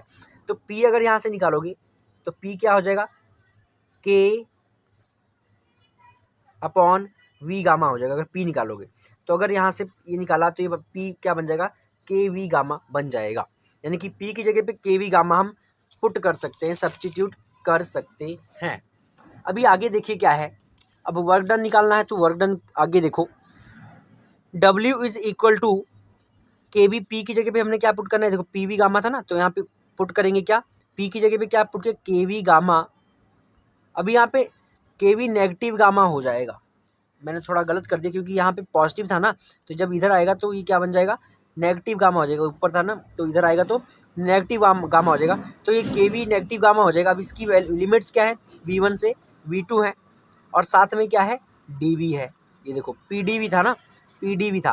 प्रेशर की जगह हमने क्या लिख दिया, ये लिख दिया KV माइनस गामा, तो यहाँ पे ये आ गया। अभी साथ में DV था तो ये DV आ गया। अब उसके बाद work done is equal to, अभी इसमें से K क्या है, कांस्टेंट है, उसको इसलिए बाहर निकाल लो। अंदर क्या बचा, एक तो अंदर बचा क्या, V बच गया है ना, अंदर V बच गया। और साथ में अब ये माइनस गामा है तो इसको अगर हम 1 माइनस गामा लिख दें तो कोई दिक्कत की बात नहीं है। अपॉन, अब नीचे क्या बचेगा, ओवर में हमारे पास बचेगा 1 माइनस गामा, क्योंकि आइडेंटिटी होती है जितनी पावर होती है उतने से ही इसको माइनस करते हैं, उतने से ही नीचे भी माइनस कर देते हैं। यानी कि 1 माइनस गामा हो गया, जितना होता है उससे ही ऊपर, इस पे जो इतनी पावर होती है उससे ही डिवाइड कर देते हैं। तो इसलिए हमारे पास आइडेंटिटी है, मतलब कि फॉर्मूला है कि जितनी पावर होती है इसमें लिमिट्स में उतने ही, उसको उतने से ही डिवाइड करते हैं। तो V 1 minus gamma divide by 1 minus gamma हो जाएगा। साथ में लिमिट्स है हमारे पास V1 से V2। अभी उसके बाद में W इज इक्वल टू, इसमें से K कॉन्स्टेंट निकाला, 1 माइनस गामा भी बाहर निकाल लेते हैं, 1 माइनस गामा। अंदर क्या बच गया, अब हमारे पास बच गया ये, इसकी आइडेंटिटी होती है, ये बन जाएगा क्या, V2 1 minus gamma minus V1 1 minus gamma. ये आइडेंटिटी होती है। अगर अंदर ये V 1 माइनस गामा है और लिमिट जो है V2 V1 है, तो यहाँ पे अंदर क्या बचेगा, V2 अपर लिमिट पहले आएगी और लोअर लिमिट बाद में। तो V2 1 माइनस गामा, यहाँ पे V1 1 माइनस गामा, ये चीज़ हमारे पास बचेगा। अभी उसके बाद देखिए, उसके बाद क्या करेंगे, यहाँ तक आप लोग को होप दैट क्लियर होगा ये। अभी उसके बाद यहाँ पे देखिए, अब V2 1 minus gamma minus V1 1 minus gamma यहाँ तक पहुँच गए हैं। अब W जो है इसमें से 1 माइनस 1 अपॉन K जो है कांस्टेंट ही है ना, तो K को इसको छोड़ो जरा, 1 अपॉन 1 माइनस गामा, अंदर क्या बचेगा। अब देखो ये V2 1 माइनस गामा ये चीज़ है। अभी यहाँ पे K जो होता है, K is equal to PV था, K is equal to PV था, है ना। तो अब यहाँ पे दो थे, एक P1 V1 था और P2 V2 था। K is equal to P1 V1, K equal to P2 V2।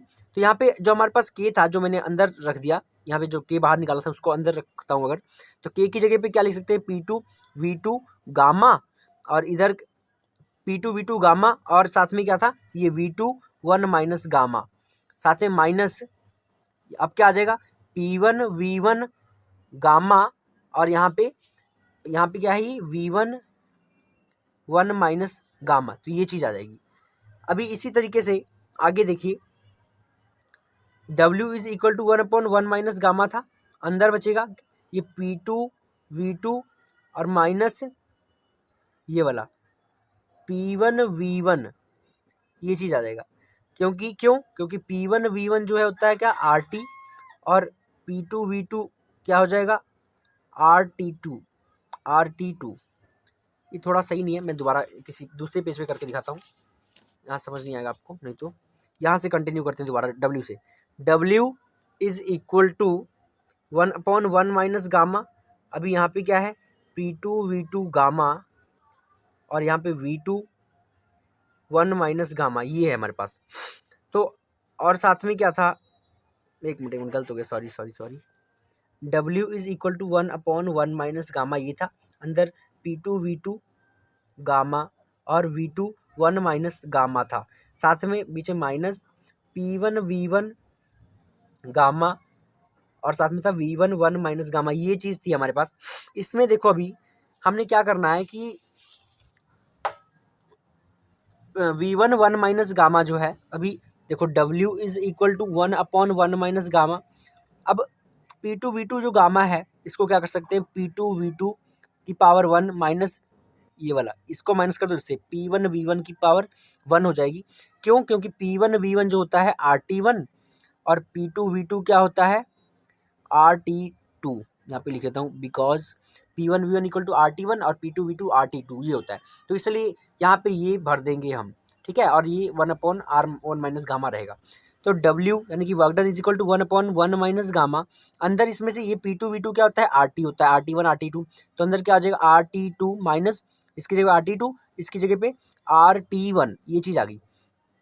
तो W equal to 1 upon 1 minus gamma into RT2 minus RT1, this is required formula for work done in adiabatic expansion. एक बार इसको दोबारा से देखेंगे, हो सकता है आप लोगों को थोड़ा डाउट रह गया, कुछ प्रॉब्लम आ गई हो, तो देखिए ज़रा, इसमें देखते हैं, ये हमारे पास एक सिस्टम ए था, ये बी सिस्टम है। इसमें क्या है कि देखो पहले इस मतलब सिस्टम एक ही है, कंडीशन सिर्फ दो दिखाई है। इसमें टेम्परेचर T1 था, इसमें T2 है, प्रेशर P1 है, इसमें P2 है, इसमें V1, इसमें V2 वॉल्यूम है। एडियाबैटिक पिस्टन लगा हुआ है, गैस जो है, गैस मॉलिक्यूल जो ना हीट एक्सचेंज हो सकती, कुछ भी मॉलिक्यूल ना हीट, कुछ भी एक्सचेंज नहीं हो सकता। अभी हमने पीछे पढ़ा कि वर्क डन क्या होता है, PdV होता है। अभी वर्क डन निकालना यानी कि V1 से V2 इसको इंटीग्रेट करेंगे तो देखो PdV जो है, इसमें से जो PV गामा है कांस्टेंट है, हमने पढ़ा कि PV is equal to K होता है, तो इसलिए PV गामा कांस्टेंट हो जाएगा। अब PV गामा कांस्टेंट है, तो अगर इसमें से P की वैल्यू निकालें, किसकी, P की वैल्यू अगर निकालें, तो PV गामा इक्वल टू कांस्टेंट था, तो अगर P निकालोगे तो P क्या हो जाएगा, ये K इधर, ये V गामा इधर आके डिवाइड हो जाएगा, PV गामा होगा। अगर इसको ऊपर ले जाओगे तो ये माइनस में हो जाएगा, तो ये P equal to KV minus gamma हो जाएगा। सेम वही चीज़ को उसी को क्या करना है, आपने यहाँ पे यूज़ कर लेना है। W इक्वल टू P की जगह पे KV माइनस गामा लिख दो जो अभी निकाला, और लिमिट V1 से V2 साथ में DV बचा था। तो W इज इक्वल टू, अब ये देखो KV गामा में K जो है कांस्टेंट है, तो K बाहर निकाल लो, अंदर बचेगा V। अब V क्या है, माइनस गामा है। माइनस गामा को क्या करोगे, 1 माइनस गामा लिख लो, क्योंकि माइनस गामा से थोड़ा प्रॉब्लम हो सकती है, इसलिए इसको अगर 1 माइनस गामा लिख दो तो भी कोई प्रॉब्लम नहीं होगी, तो इसको ऐसे लिख दो 1 माइनस गामा। अब जितनी पावर होती है इसमें लिमिट, इसमें इंटीग्रेशन में प्रॉपर्टी है कि v की जो मतलब जो भी यहाँ पे वेरिएबल है उसकी जितनी पावर होगी उससे डिवाइड, तो 1 माइनस गामा से इसको डिवाइड भी कर दिया, साथ में लिमिट्स v1 से v2। अभी w is equal to k upon 1 minus gamma, और यहाँ पे v2 1 minus gamma into v1 1 minus gamma, क्यों, क्योंकि लिमिट v1 v2 थी तो ये आइडेंटिटी है, यहाँ पे आ गई। अभी वर्क डन यहाँ पे क्या है, k था, k जो है अंदर चला गया, कैसे बताता हूँ, k की जगह पे अभी k अंदर चला गया तो यहाँ पे बचा 1 अपॉन 1 माइनस गामा, यहाँ पे बचा। अब यहाँ पे अंदर k आया तो k क्या था कि देखो p1 v1 equal to k था, तो इसलिए p1 v1 गामा यहाँ आ गया, p1 v1 और p2 v2 गामा क्या दोनों ये कॉन्स्टेंट थे, तो p2 v2 गामा आ गया, और साथ में v2 1 माइनस गामा, ये चीज़ माइनस यहाँ पे क्या आएगा, k v1 1 माइनस गामा है ना, तो ये देखो k कॉन्स्टेंट, तो p1 v1 गामा और ये v1 1 माइनस गामा। अभी w work done is equal to 1 minus gamma और p2 v2 minus p1 v1, ठीक है, क्योंकि p1 v1 equal to RT1 है और p2 v2 RT2 के बराबर है, तो इसलिए 1 अपॉन 1 माइनस गामा, इसकी जगह पे आ गया RT2, इसकी जगह पे आ गया RT1, तो इसलिए फॉर्मूला क्या बन गया। अभी यहाँ से देखो ये फॉर्मूला रिक्वायर्ड फॉर्मूला बन गया। अगर इसको थोड़ा सा और चेंज करोगे तो इसमें से अगर R कॉमन निकालते हो आप लोग, R अगर कॉमन आ गया तो देखो R अगर इसमें से कॉमन निकाल लो आप लोग, तो ये क्या बन जाएगा, 1 upon 1 minus gamma, R constant आएगा, ठीक है, तो अंदर क्या बचेगा T2 माइनस T1, बस।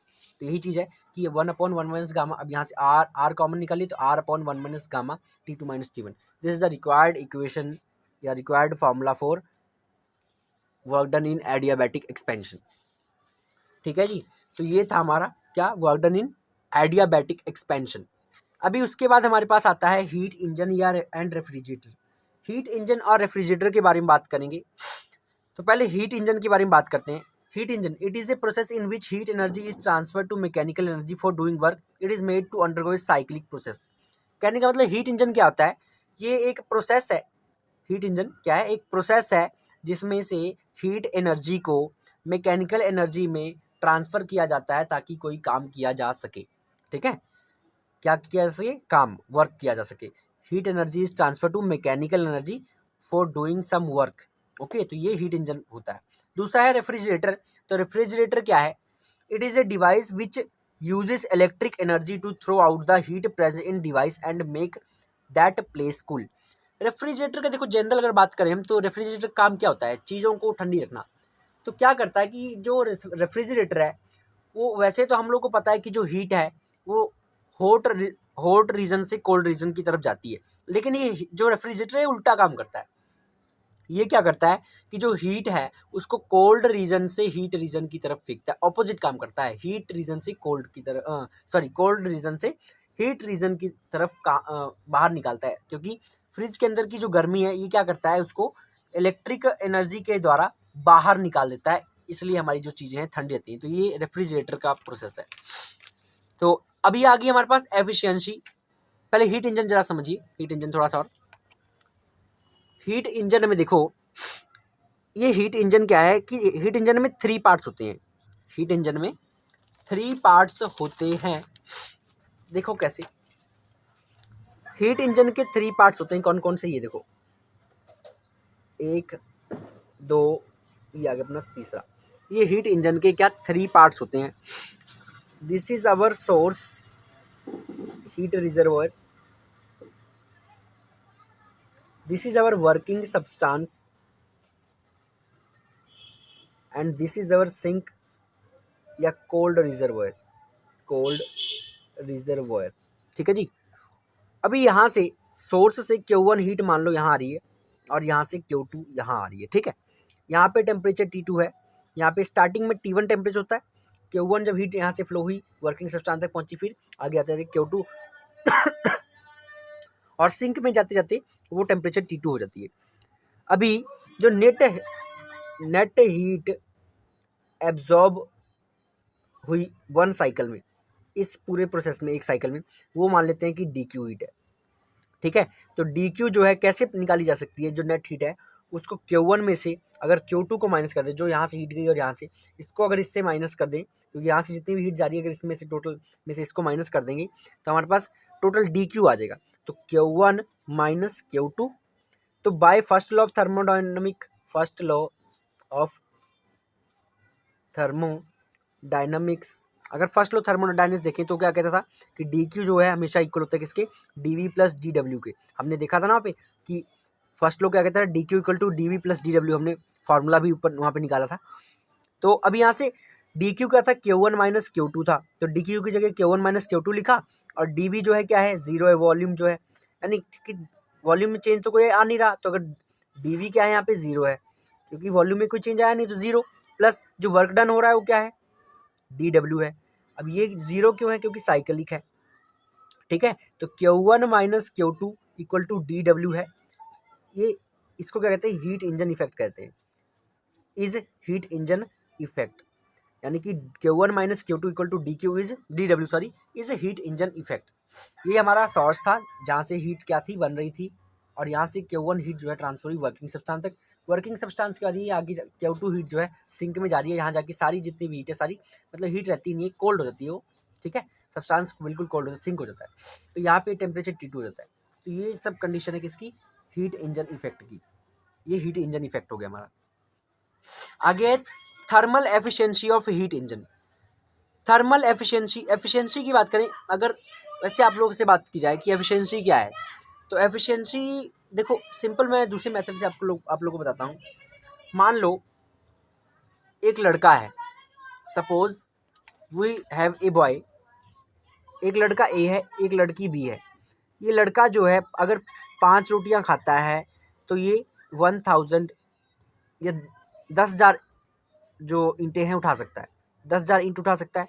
और ये जो B लड़की है, अगर यही लड़की 5 रोटियां खाती है तो ये कितने, 5,000 ईंटें उठाती है, ठीक है। तो मतलब ये इन दोनों की एफिशिएंसी है, कार्य करने की क्षमता है, ठीक है, कि ये लड़का जो है 5 रोटी पे भी 10,000 ईंटें उठा रहा है, लड़की 5 रोटी पे ही कितनी, 5,000 ईंटें उठा रही है, मतलब कि कार्य करने की क्षमता है। ये 10,000 पे 5 रोटी पे 10,000 उठा रहे, 5 पे 5,000, तो मतलब एफिशिएंसी कार्य करने की क्षमता क्या है, ठीक है, पावर। तो अभी हमने निकाला कि DW जो है क्या है, Q1 माइनस Q2 था, ऊपर आप लोगों ने भी देखा कि DW इज इक्वल टू, यहाँ पे देखते हैं, DW is equal to DQ minus, sorry गलत कर दिया मैंने, Q1 माइनस Q2 होता है।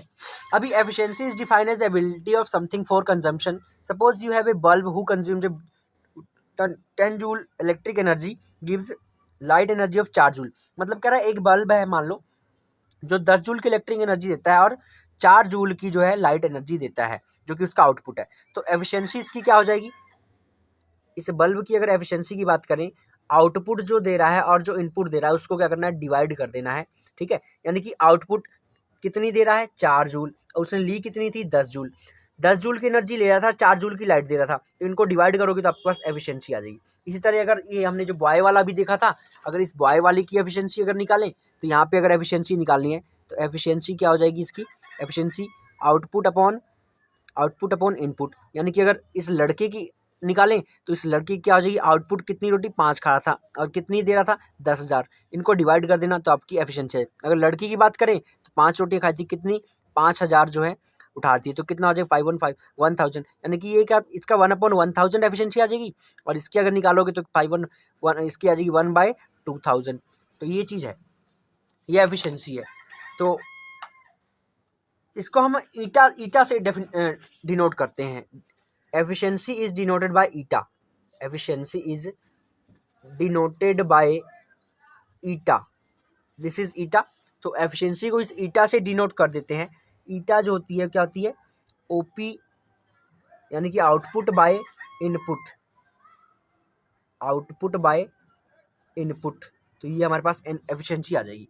अभी ईटा जो होती है वो DW/Q1 भी होती है, यानी कि DW/Q1, क्योंकि अब देखो DW क्या होता है, Q1 माइनस Q2 होता है, और Q1 तो Q1 है ही, तो ये चीज़ भी हम लिख सकते हैं। अभी इसमें से अगर Q1 हम कॉमन निकालें तो ईटा क्या हो जाएगा, 1 कॉमन निकाला, ठीक है, तो क्या बचेगा, Q2/Q1 बच जाएगा, क्योंकि इसमें से Q1 मान लो आपने कॉमन निकाल लिया, ठीक है। तो Q1 अगर कॉमन निकालोगे तो अंदर क्या Q2 बच जाएगा अकेला, तो Q2 by Q1, 1 minus Q2 by Q1, ये क्या बन जाएगी, efficiency of heat engine is equal to 1 minus Q2 by Q1, जिसको डिनोट किसे करते हो, ईटा से, eta, this is eta, okay. तो होप दैट एफिशिएंसी भी आप लोगों को समझ आ गई होगी। उसके बाद में टाइप्स ऑफ हीट इंजन। हाँ जी, अब टाइप्स ऑफ हीट इंजन की बात करें अगर, तो हीट इंजन जो है दो तरह के होते हैं। कितने, दो तरह के। तो दो तरह कौन कौन से हैं, एक तो है ICE, एक है ECE। ICE क्या है, इंटरनल कंबस्जन इंजन। कौन सा, इंटरनल कंबस्जन इंजन, वो वाले इंजन जिसके अंदर कंबस्जन जो है उस इंजन के अंदर ही हो। फॉर एग्जाम्पल व्हीकल का, जैसे कोई अब आप लोग के मोटरसाइकिल का कोई इंजन है, कार का इंजन है, ठीक है, diesel engine, petrol engine, vehicle engine, ये सब क्या है, ये आपके क्या है, IC यानी कि इंटरनल कंबस्जन इंजन, इनके अंदर ही कंबस्जन होती है, ठीक है। अब दूसरी चीज है इंटरनल कंबस्जन इंजन। अब इंटरनल कंबस्जन इंजन की बात करें तो it is a type of engine in which combustion process occurs outside the engine. मतलब कि जो कंबस्जन है वो इंजन के आउटसाइड, बाहर होती है। जैसे कि स्टीम इंजन होता है, स्टीम इंजन में क्या होता है कि जो कंबस्जन है, बर्निंग प्रोसेस है, वो बाहर होता है और हीट इंजन के अंदर जनरेट होती है। तो ये इंटरनल एक्सटर्नल कंबस्जन इंजन हो गया, दिस इज एक्सटर्नल कंबस्जन इंजन। इसकी जो एफिशिएंसी होती है हमेशा इंटरनल कंबस्जन इंजन से क्या होती है, कम होती है। जो एक्सटर्नल कंबस्जन इंजन है उसकी जो एफिशिएंसी होती है वो इंटरनल कंबस्जन इंजन से कम होती है, जो कि अबाउट 32% होती है, ठीक है। कंबस्जन इंजन से, इंटरनल कंबस्जन इंजन के 32% के बराबर होती है। और जो प्रैक्टिकल एफिशिएंसी होती है इसकी, वो 12 से 16% होती है। इस तरह के इंजन को 4 स्ट्रोक इंजन भी हम कह देते हैं, ठीक है जी। इस तरह के इंजन को 4 स्ट्रोक इंजन भी कह देते हैं। अब अगर IC यानी कि इंटरनल कंबस्जन इंजन की एफिशिएंसी की बात करें तो वो लगभग 52% होती है, और जो प्रैक्टिकल होती है वो 26% होती है। पेट्रोल वाले के लिए, सबके लिए मतलब अलग अलग है। पेट्रोल के लिए 26% होती है, डीजल के लिए 40%, इस तरह से अलग अलग होती है। आगे हम आते हैं प्रिंसिपल ऑफ रेफ्रिजरेटर पे, कि रेफ्रिजरेटर जो है किस प्रिंसिपल पे वर्क करता है, क्या प्रिंसिपल है रेफ्रिजरेटर का। तो इट ट्रांसफर हीट, अभी मैं बता के हटाऊं थोड़ी देर पहले, कि ये क्या करता है कि जो हीट है, हीट एनर्जी है, हीट को हॉट कोल्ड रिजर्वॉयर से हीट रिजर्वॉयर की तरफ ट्रांसफर करता है। तो it transfer heat from cold reservoir to heat reservoir. तो cold reservoir is called sink, cold reservoir को हम सिंक कहते हैं, हमें पता है, यानी कि फ्रिज के अंदर वाली चीज सिंक है। तो ये देखो कैसे, ये हमारे पास क्या है, कोल्ड आर यानी कि कोल्ड रिजर्वॉयर है, ये हॉट रिजर्वॉयर है। कोल्ड रिजर्वॉयर, ये सिंक, यहाँ पे हीट फ्लो होगी कहाँ से, कोल्ड से हीट की तरफ। अब ये देखिए, ये हीट का सोर्स है, ये वर्किंग सब्सटेंस है, ये सिंक है। यानी कि सोर्स में से जो हीट है, यहाँ से देखिए सिंक है ना, सिंक से ये, उसमें क्या था, अभी हमने ये पढ़ा था, देखो हीट इंजन पढ़ा था, ये देखो हीट इंजन में क्या है, हीट इधर को फ्लो हो रही थी, ठीक है, हीट से कोल्ड की तरफ फ्लो हो रही थी। लेकिन इसमें फ्रिज में उल्टा होता है, इसमें ये सिंक की तरफ से सोर्स की तरफ हीट जाती है। यानी कि कोल्ड रिजर्वॉयर से हीट जो है वो कहाँ, हीटेड सब्सटेंस की तरफ जाती है। जो हीट इधर को आ रही थी वही हीट वापस जाएगी। Q2 यहाँ से वर्किंग सब्सटेंस है, वर्किंग सब्सटेंस ये Q1 जो है आगे चली जाएगी और ये होता है with the help of electric motor, ठीक है। तो ये हमारा प्रिंसिपल था रेफ्रिजरेटर का। आगे मोस्ट इंपॉर्टेंट जो है इसका आ गया कार्नोट साइकिल। कार्नोट साइकिल जो है एक सैडी कार्नोट नाम के शख्स ने 1824 यानी कि 1824 में डेवलप किया था ये कार्नोट साइकिल। कार्नोट साइकिल किसने किया था, सैडी कार्नोट ने किया था। इसकी प्रोनाउंसिएशन इनके नाम की थोड़ी सी डिफरेंट है, सभी टीचर जो है अलग अलग करते हैं, कोई कुछ सदी करता है, कोई सैडी करता है। तो सैडी कार्नोट 1824 जो आप करना चाहो कर सकते हो। तो कार्नोट साइकिल क्या है सुनिए जरा।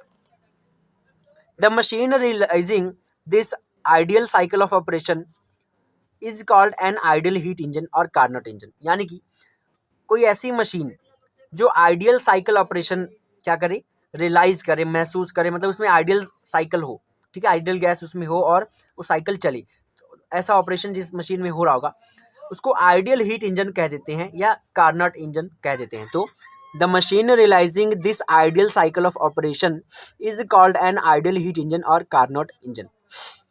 तो अभी इसकी हमारे पास कंस्ट्रक्शन है, तो कंस्ट्रक्शन क्या करनी है देखो। The source is maintained at higher temperature T1 from which the working substance draws heat. The source is supposed to possess infinite thermal capacity. As such, any amount of heat can be drawn from it without changing its temperature. क्या लिखा है सुनिए जरा। जो source है, पहले ऐसे नहीं तुम लोग समझ आएगा, पहले इसका जो कंस्ट्रक्शन, जैसे ये देखो, ये हमारे पास सिस्टम है, दिस इज अवर सिस्टम। यहाँ पे ये पिस्टन लगा है, दिस इज पिस्टन। मान लो यहाँ पे कोई चीज़ लगी है, मान लो ये कोई चरखा चुरखा लगा है, ठीक है। अभी यहाँ पे ये इसमें आइडियल गैस है, ये आइडियल गैस है, ये सिलेंडर है अपना,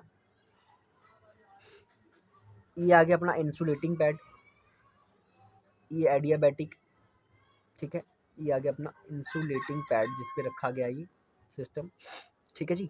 ये अपना मान लीजिए सोर्स है, सोर्स है, यहाँ पे T1 टेम्परेचर है, और ये क्या आ गया अपना सिंक, जहाँ पे टेम्परेचर T2 हो जाएगा।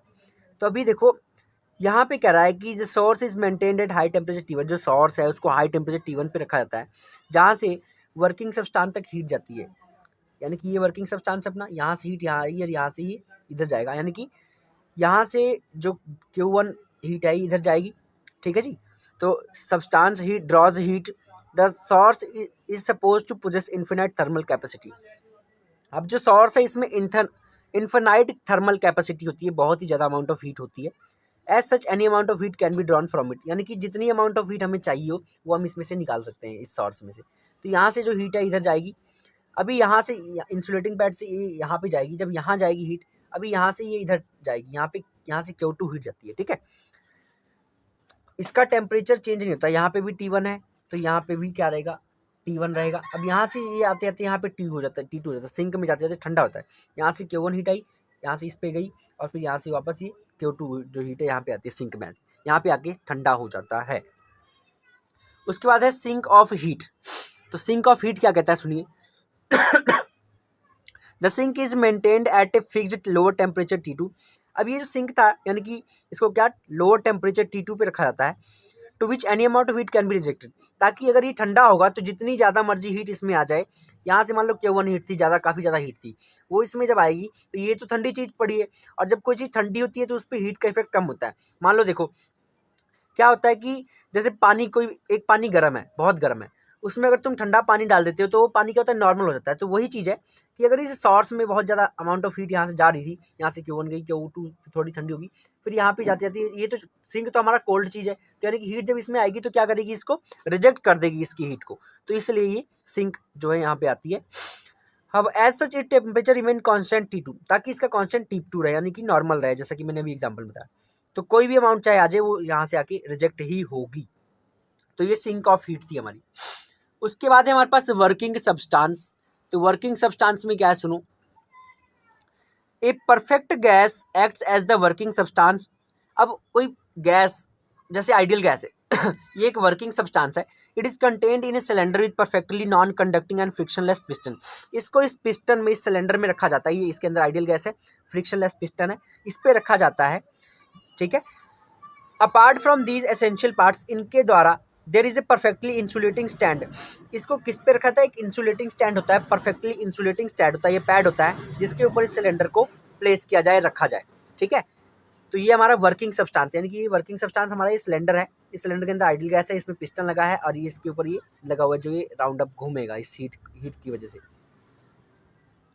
तो ये हमारा वर्किंग सब्सटेंस हो गया। उसके बाद एक Carnot cycle consist of following 4 stages. जो कार्नट साइकिल है इसमें 4 स्टेजेस होते हैं, उनके बारे में अभी हम पढ़ने जा रहे हैं। कार्नट साइकिल में 4 स्टेजेस होते हैं, तो वो देखिए अभी हम पढ़ेंगे। तो अब हमने करना है Carnot cycle consist of 4 following stages. 4 stage हैं इस कार्नट साइकिल में। अब उन कार्नट साइकिल के जो 4 स्टेजेस हैं उनके बारे में पढ़ना है। तो देखिए कौन कौन सी है वो 4 स्टेजेस। पहला है आइसोथर्मल एक्सपेंशन, दूसरा है एडियाबैटिक एक्सपेंशन, तीसरा है आइसोथर्मल कंप्रेशन, और चौथा है एडियाबैटिक कंप्रेशन। ये 4 स्टेजेस हैं। तो इन सभी स्टेजेस के बारे में हम 1 बाय 1 पढ़ेंगे। सबसे पहले क्या करना है, consider 1 mole of ideal gas enclosed in cylinder. एक सिलेंडर लो, उसमें 1 मोल आइडियल गैस हो। तो सबसे पहले क्या करना है, आइसोथर्मल एक्सपेंशन करना। Isothermal expansion. अब इस आइसोथर्मल एक्सपेंशन के लिए देखिए, आइसोथर्मल एक्सपेंशन करना है हमने, राइट। तो आइसोथर्मल एक्सपेंशन मतलब कि टेम्परेचर क्या रहेगा, T, जो कि कांस्टेंट रहेगा अगर आइसोथर्मल है ना। तो ये लो हमारे पास ये एक सिस्टम है, ये पिस्टन आ गया जी इसमें, ठीक है। इसको कहाँ पे रखा गया है, सोर्स पे रखा गया है। पहले सोर्स पे हमारे पास कितनी 3 स्टेजेस मैंने बताई थी, कौन कौन सी, एक थी सोर्स, एक थी क्या इंसुलेटिंग पैड, एक था सिंक। तो सबसे पहले इसे सोर्स पे रखना है हमने। सबसे पहले इस ऑब्जेक्ट को हमने रखा सोर्स पे, ठीक है। ये सोर्स हो गया, ये हो गया इंसुलेटिंग पैड, और ये तीसरा हो गया सिंक। तो हमने सबसे पहले सोर्स पे रखना है इसको। इसमें आइडियल गैस है, ठीक है, 1 मोल, और टेम्परेचर जो है क्या है, T1 है। अभी इनिशियली क्या होगा, स्टार्टिंग में जो मान लो कि वॉल्यूम, प्रेशर और टेम्परेचर जो है वो क्या है, वॉल्यूम प्रेशर P1 है, वॉल्यूम V1 है, टेम्परेचर T है, कांस्टेंट है तो पता ही। तो P1 V1 क्या हो जाएगा, कांस्टेंट K हो जाएगा, राइट, हमें पता है। तो हमने निकाला था कि work done in isothermal expansion वो क्या होता है, RT log E V1 bye V2 होता है। अब हमें ये भी पता है कि जो वर्क डन होता है वो किसके इक्वल होता है, Q1, यानी कि जो हीट ट्रांसफर होती है उसके इक्वल होता है। अब यहाँ पे T क्या है, T इज कांस्टेंट, ये भी पता है हमें, है ना। ये चीज पता लगी, ठीक है जी। ये आइसोथर्मल एक्सपेंशन की कंडीशन होगी। अभी हमारे पास दूसरी चीज क्या आती है, एडियाबैटिक एक्सपेंशन। एडियाबैटिक एक्सपेंशन, अब एडियाबैटिक एक्सपेंशन में क्या होगा, मान लो लेट करो कि प्रेशर P2 है, वॉल्यूम V2 है, टेम्परेचर T2 है। ये हमारे पास सिस्टम आ गया। इस सिस्टम में let this is a piston, है ना। इसमें P2 V2 और T2 टेम्परेचर कंडीशन होगी। अब इसको कहाँ पे रखना है, अब इसको इस बार रखना था इंसुलेटिंग पैड पे। इंसुलेटिंग पैड, इसको इंसुलेटिंग पैड पे हमने रख दिया। सॉरी आप लोगों को दिखा नहीं, सॉरी सॉरी। इसको इंसुलेटिंग पैड में रखना था, इंसुलेटिंग पैड में रख दिया। Pressure P2, volume V2, temperature T2 हो गया। ये हमारे पास ये हमारा सिस्टम था, ओके। अभी इस सिस्टम में हमने क्या रखा, सॉरी सिस्टम को रखा इंसुलेटिंग पैड में। तो अभी अगर टेम्परेचर को T1 से T2 कर दें तो बाय रिड्यूसिंग टेम्परेचर को क्या करना है, रिड्यूस करना है T1 से T2 तक। तो टेम्परेचर को रिड्यूस कर दिया हमने T1 से T2, है ना। तो यानी कि वर्क डन इन एडियाबैटिक हमने पढ़ा था, क्या था हमारे पास, वर्क डन एडियाबैटिक, इसको वर्क डन 2 लिख देते हैं। वर्क डन एडियाबैटिक तो क्या था, हमने निकाला था कि R वो था T2 minus T1 upon 1 minus gamma, ये हमने निकाला था, यही था फॉर्मूला। तो ये चीज हमें पता लगी एडियाबैटिक एक्सपेंशन में, है ना। अभी एडियाबैटिक एक्सपेंशन के बाद में हमारे पास क्या आता है, एडियाबैटिक एक्सपेंशन के बाद अभी हमारे पास है आइसोथर्मल कंप्रेशन। ये लो तीसरे नंबर पे क्या था, आइसोथर्मल कंप्रेशन। आइसोथर्मल कंप्रेशन में क्या होगा कि जो आपका सिस्टम है, इस सिस्टम को कहाँ पे रखेंगे, सिंक में रखेंगे। इसको सिंक में रखेंगे और टेम्परेचर जो होगा क्या रहेगा, T2 रहेगा। यहाँ पे टेम्परेचर T2 रहेगा, सिंक पे रखा है। ये लो ये हमारा पिस्टन आ गया, ठीक है। इसके अंदर आइडियल गैस है, सभी में आइडियल गैस ही होगी। अभी यहाँ पे मान लो लेट प्रेशर P3 है, वॉल्यूम V3 है, टेम्परेचर क्या है, टेम्परेचर तो कांस्टेंट है, ठीक है, क्योंकि क्या है आइसोथर्मल कंप्रेशन है।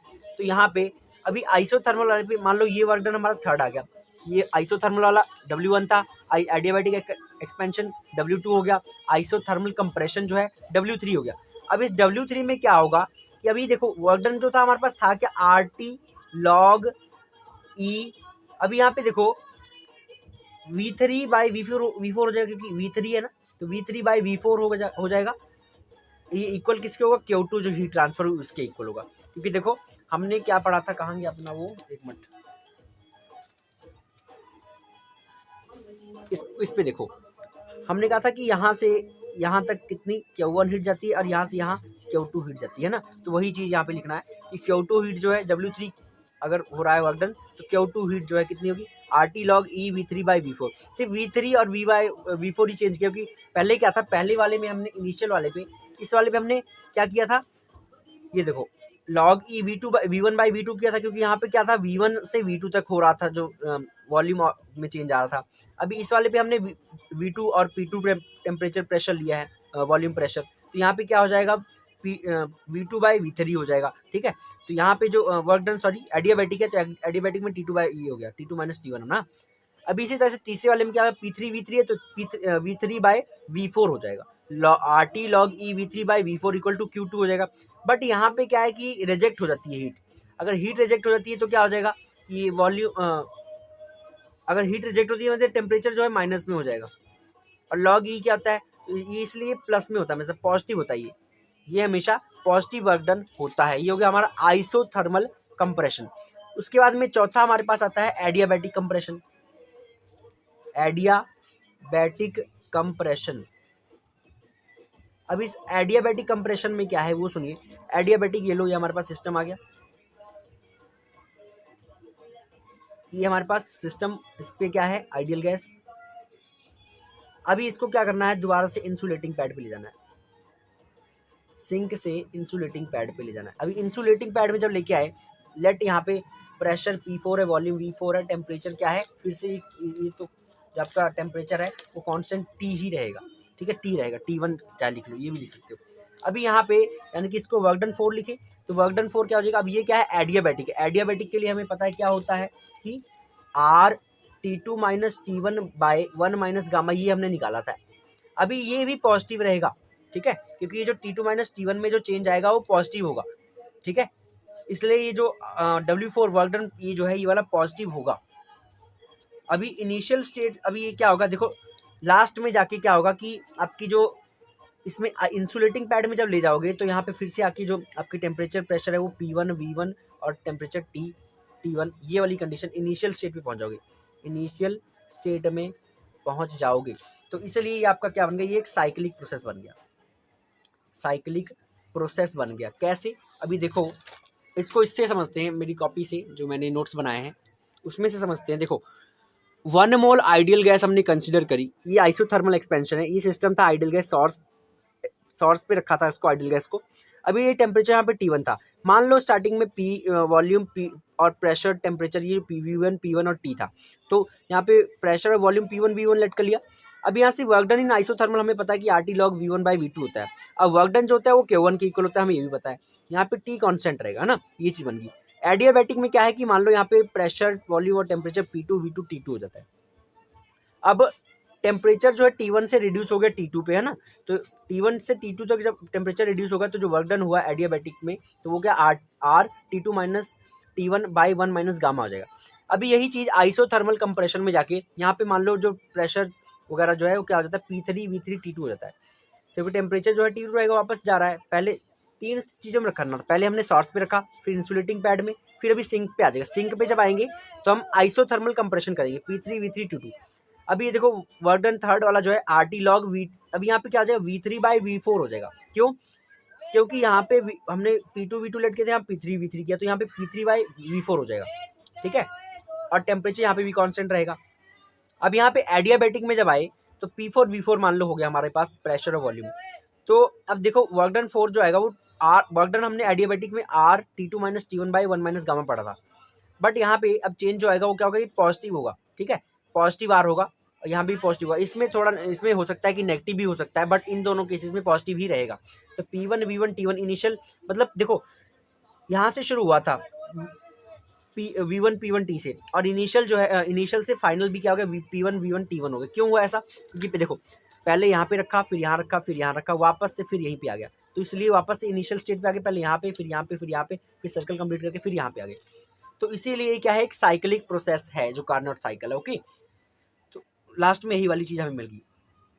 अब इस कार्नोट साइकिल के द्वारा जो टोटल वर्क डन होता है, ठीक है, total work done by engine 4 cycle per cycle, sorry, total work done by Carnot engine per cycle, मतलब इस पूरे साइकिल पे यहाँ से यहाँ, यहाँ से यहाँ, यहाँ से सारा, फिर मतलब इस सर्कल में जो सारा सर्कल घूम रहा है, इसमें जो एक साइकिल में जो वर्क डन होगा वो निकालना है। तो उसको देखो, ये भी इजी ही है वैसे, नॉट मच डिफिकल्ट।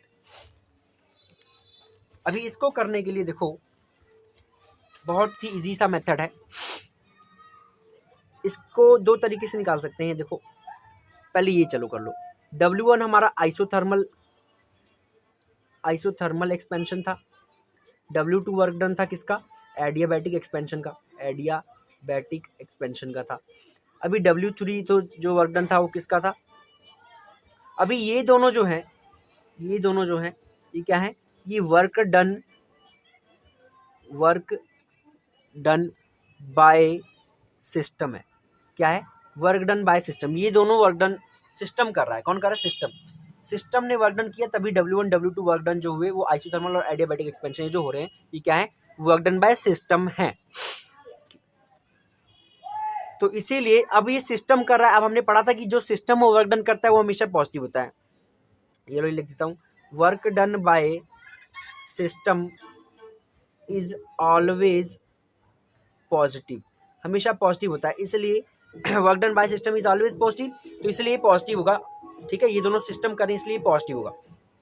अभी दूसरी तरफ W3 और W4 जो वर्क डन थे वो क्या है?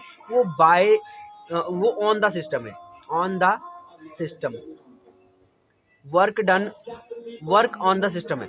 W3 और W4 वर्क डन जो है वो सिस्टम के ऊपर हो रहे हैं, तो इसलिए ये दे आर ऑलवेज नेगेटिव। और हम ये पहले ही पढ़ चुके हैं कि अगर सिस्टम के ऊपर काम होता है तो वो नेगेटिव होगा, और अगर सिस्टम करता है तो वो पॉजिटिव होगा। तो total work done per cycle अगर निकालें तो देखो, अब ये दोनों पॉजिटिव है, W1 और W2 जो आइसोथर्मल और एडियाबैटिक हैं वो दोनों पॉजिटिव हैं, इनको प्लस, इसमें से टोटल इन दोनों में से माइनस कर दो, कौन सा? जो सिस्टम करा है उसको। तो W3 प्लस W4 इसको माइनस करोगे। ठीक है, तो अभी यहाँ पे वर्क डन निकालना है। देखो पहले ये सुन लो, ये क्या है? अगर ये निकालना है तो क्या होता है? Work done by system minus work done on system अगर माइनस करते हो तो आपके पास क्या आता है? वर्क डन आता है।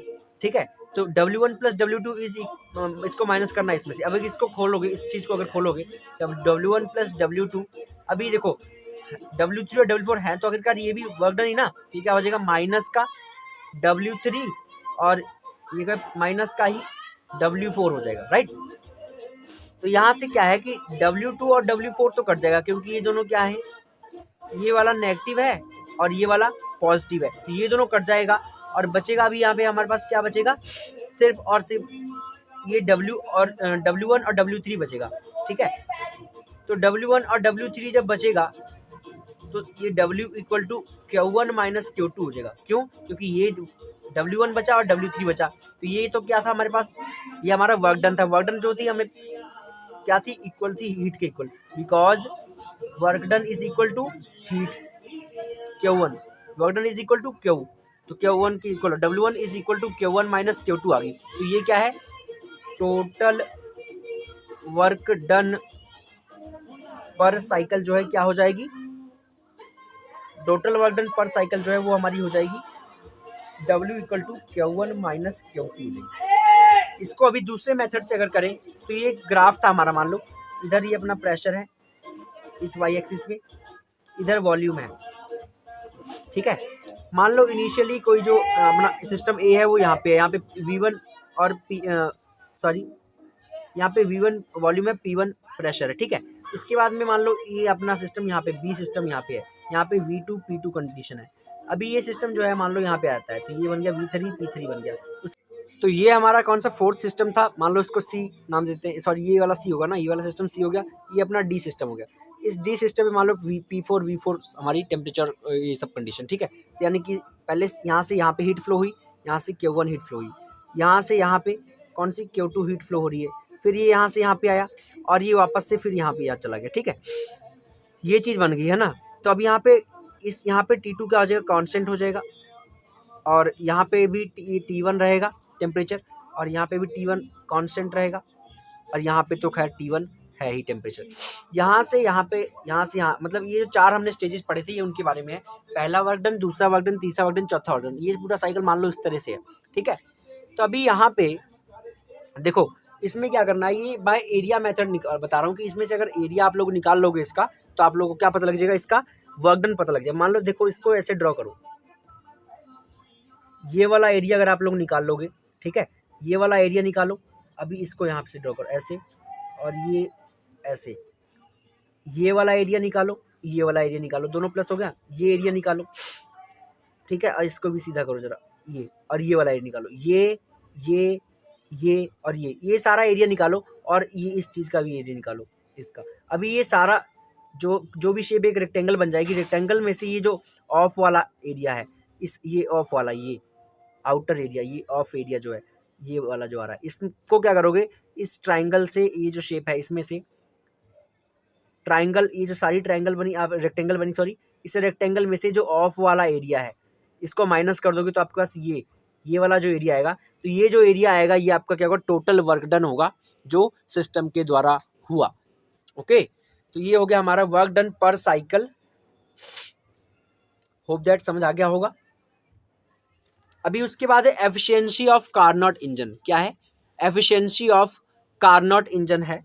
तो देखो, efficiency of Carnot engine is the ratio of mechanical work done per cycle by gas to the amount of heat energy absorbed per cycle from source, that is eta W upon Q1, but W is equal to Q1 minus Q2, तो eta क्या होगा, Q1 देखो पहले सुनो, efficiency जो है Carnot engine की वो क्या है कि मैकेनिकल वर्क डन जो पर साइकिल हो रहा है, ठीक है, गैस जो वर्क डन कर रही है पर साइकिल, वो उसका रेशो है, ठीक है, जो हीट एनर्जी फ्लो कर रही है। देखो मैं एग्जांपल से बताता हूँ, ये रेशो है किसकी, मैकेनिकल वर्क की और जो amount of heat energy absorb हो रही है, ठीक है, अब एब्जॉर्ब्ड हीट एनर्जी किसका रेशो है, मैकेनिकल एनर्जी और एब्जॉर्ब्ड हीट एनर्जी का रेशो है, वो क्या होती है, एफिशिएंसी होती है किसकी, कार्नोट इंजन की। एफिशिएंसी ऑफ कार्नोट इंजन क्या होती है, एफिशिएंसी कार्नोट इंजन की, mechanical work upon absorbed heat energy, ये क्या है, एफिशिएंसी ऑफ कार्नोट इंजन होती है। तो efficiency of Carnot engine is ratio of mechanical work done per cycle by the gas to the amount of heat energy absorbed per cycle from source. तो इसको denote करते हैं फिर से, efficiency तो एफिशिएंसी है, इसको ईटा से डिनोट करते हैं, अभी पढ़ा हमने, ये किसके इक्वल होती है, हमने पढ़ा था W1 इक्वल टू Q1 होता है, बट जो W1 होता है वो क्या होता है, Q1 माइनस Q2 होता है, तो ईटा क्या हो जाएगा, Q1 minus Q2 upon Q1 हो जाएगा। अगर यहाँ से Q1 कॉमन निकालोगे तो क्या बन जाएगा, 1 माइनस Q2 बाय Q1, तो ईटा क्या हो जाएगा, 1 माइनस Q2 बाय Q1 बन जाएगा। ये हमारी एफिशिएंसी बन गई किसकी, एफिशिएंसी ऑफ कार्नोट इंजन बन गई। अब देखो 4 कंडीशन हमने पढ़ी थी, एक आइसोथर्मल एक्सपेंशन,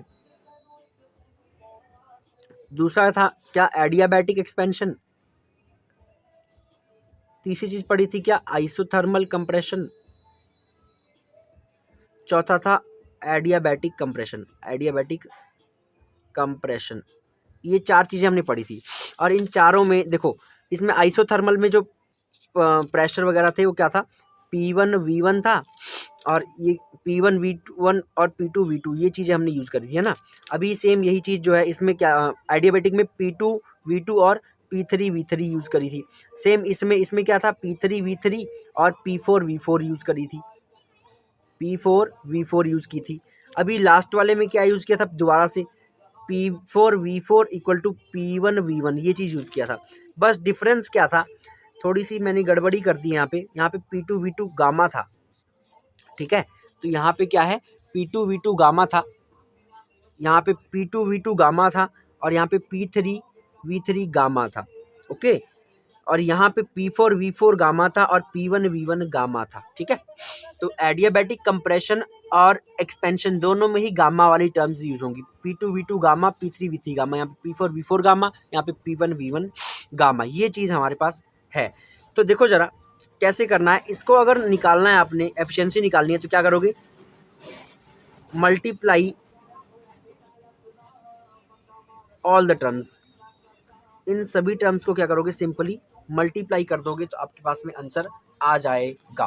तो देखो इसको मल्टीप्लाई कैसे करना है, करवा देता हूँ, ये आपका लास्ट कंसेप्ट है, उसके बाद आपका ये कंप्लीट हो जाएगा। तो देखते हैं, सी ये देखो, पहले सभी टर्म्स को लिखो, देखो इस यहाँ से देखना है आपने, P1 V1 इक्वल है P2 V2 के, है ना। तो इसको लिखो P1 V1, ये हो गया ये वाला। अब यहाँ पे क्या है P2 V2 gamma, sorry P1 V1 और यहाँ पे है P2 V2, तो यहाँ पे P2 V2 गामा। ओके, अभी यहाँ पे क्या था P3 V3, ये लो P3 V3 ये वाली चीज़ है ना, सॉरी ये पहले लिखना है P1 V1 और ये P2 V2 गामा। अभी P3 V3 हो गया।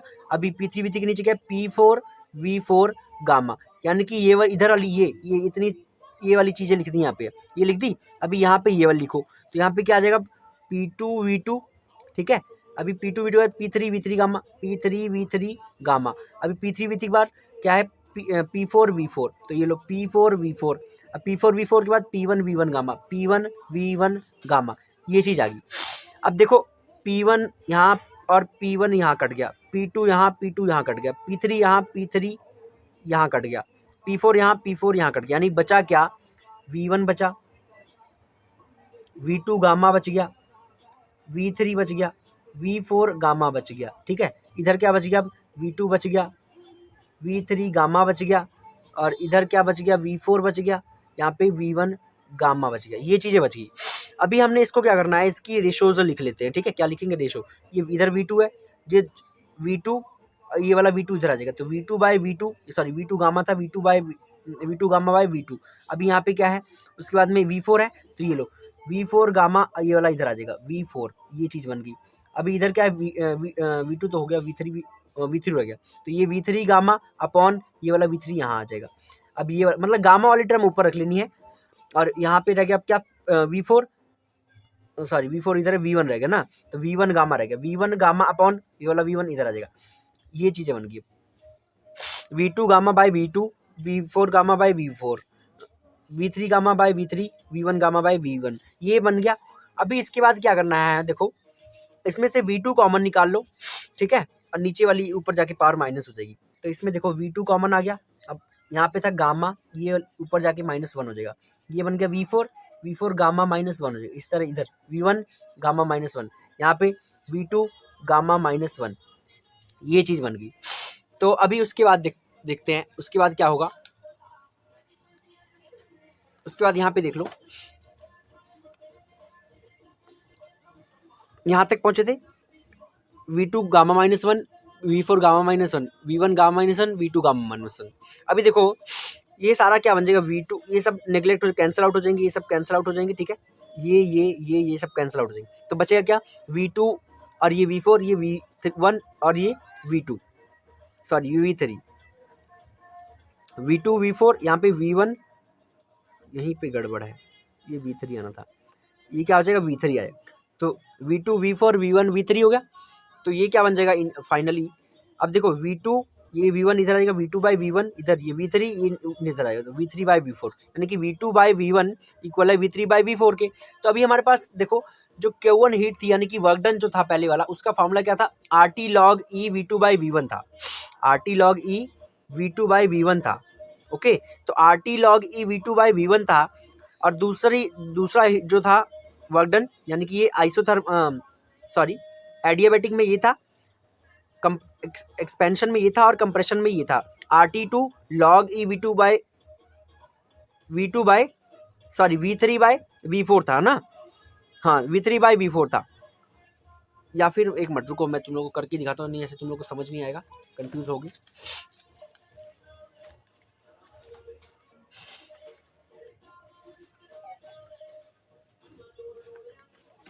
एक मिनट जी, कमेंट बच्चा पार्टी,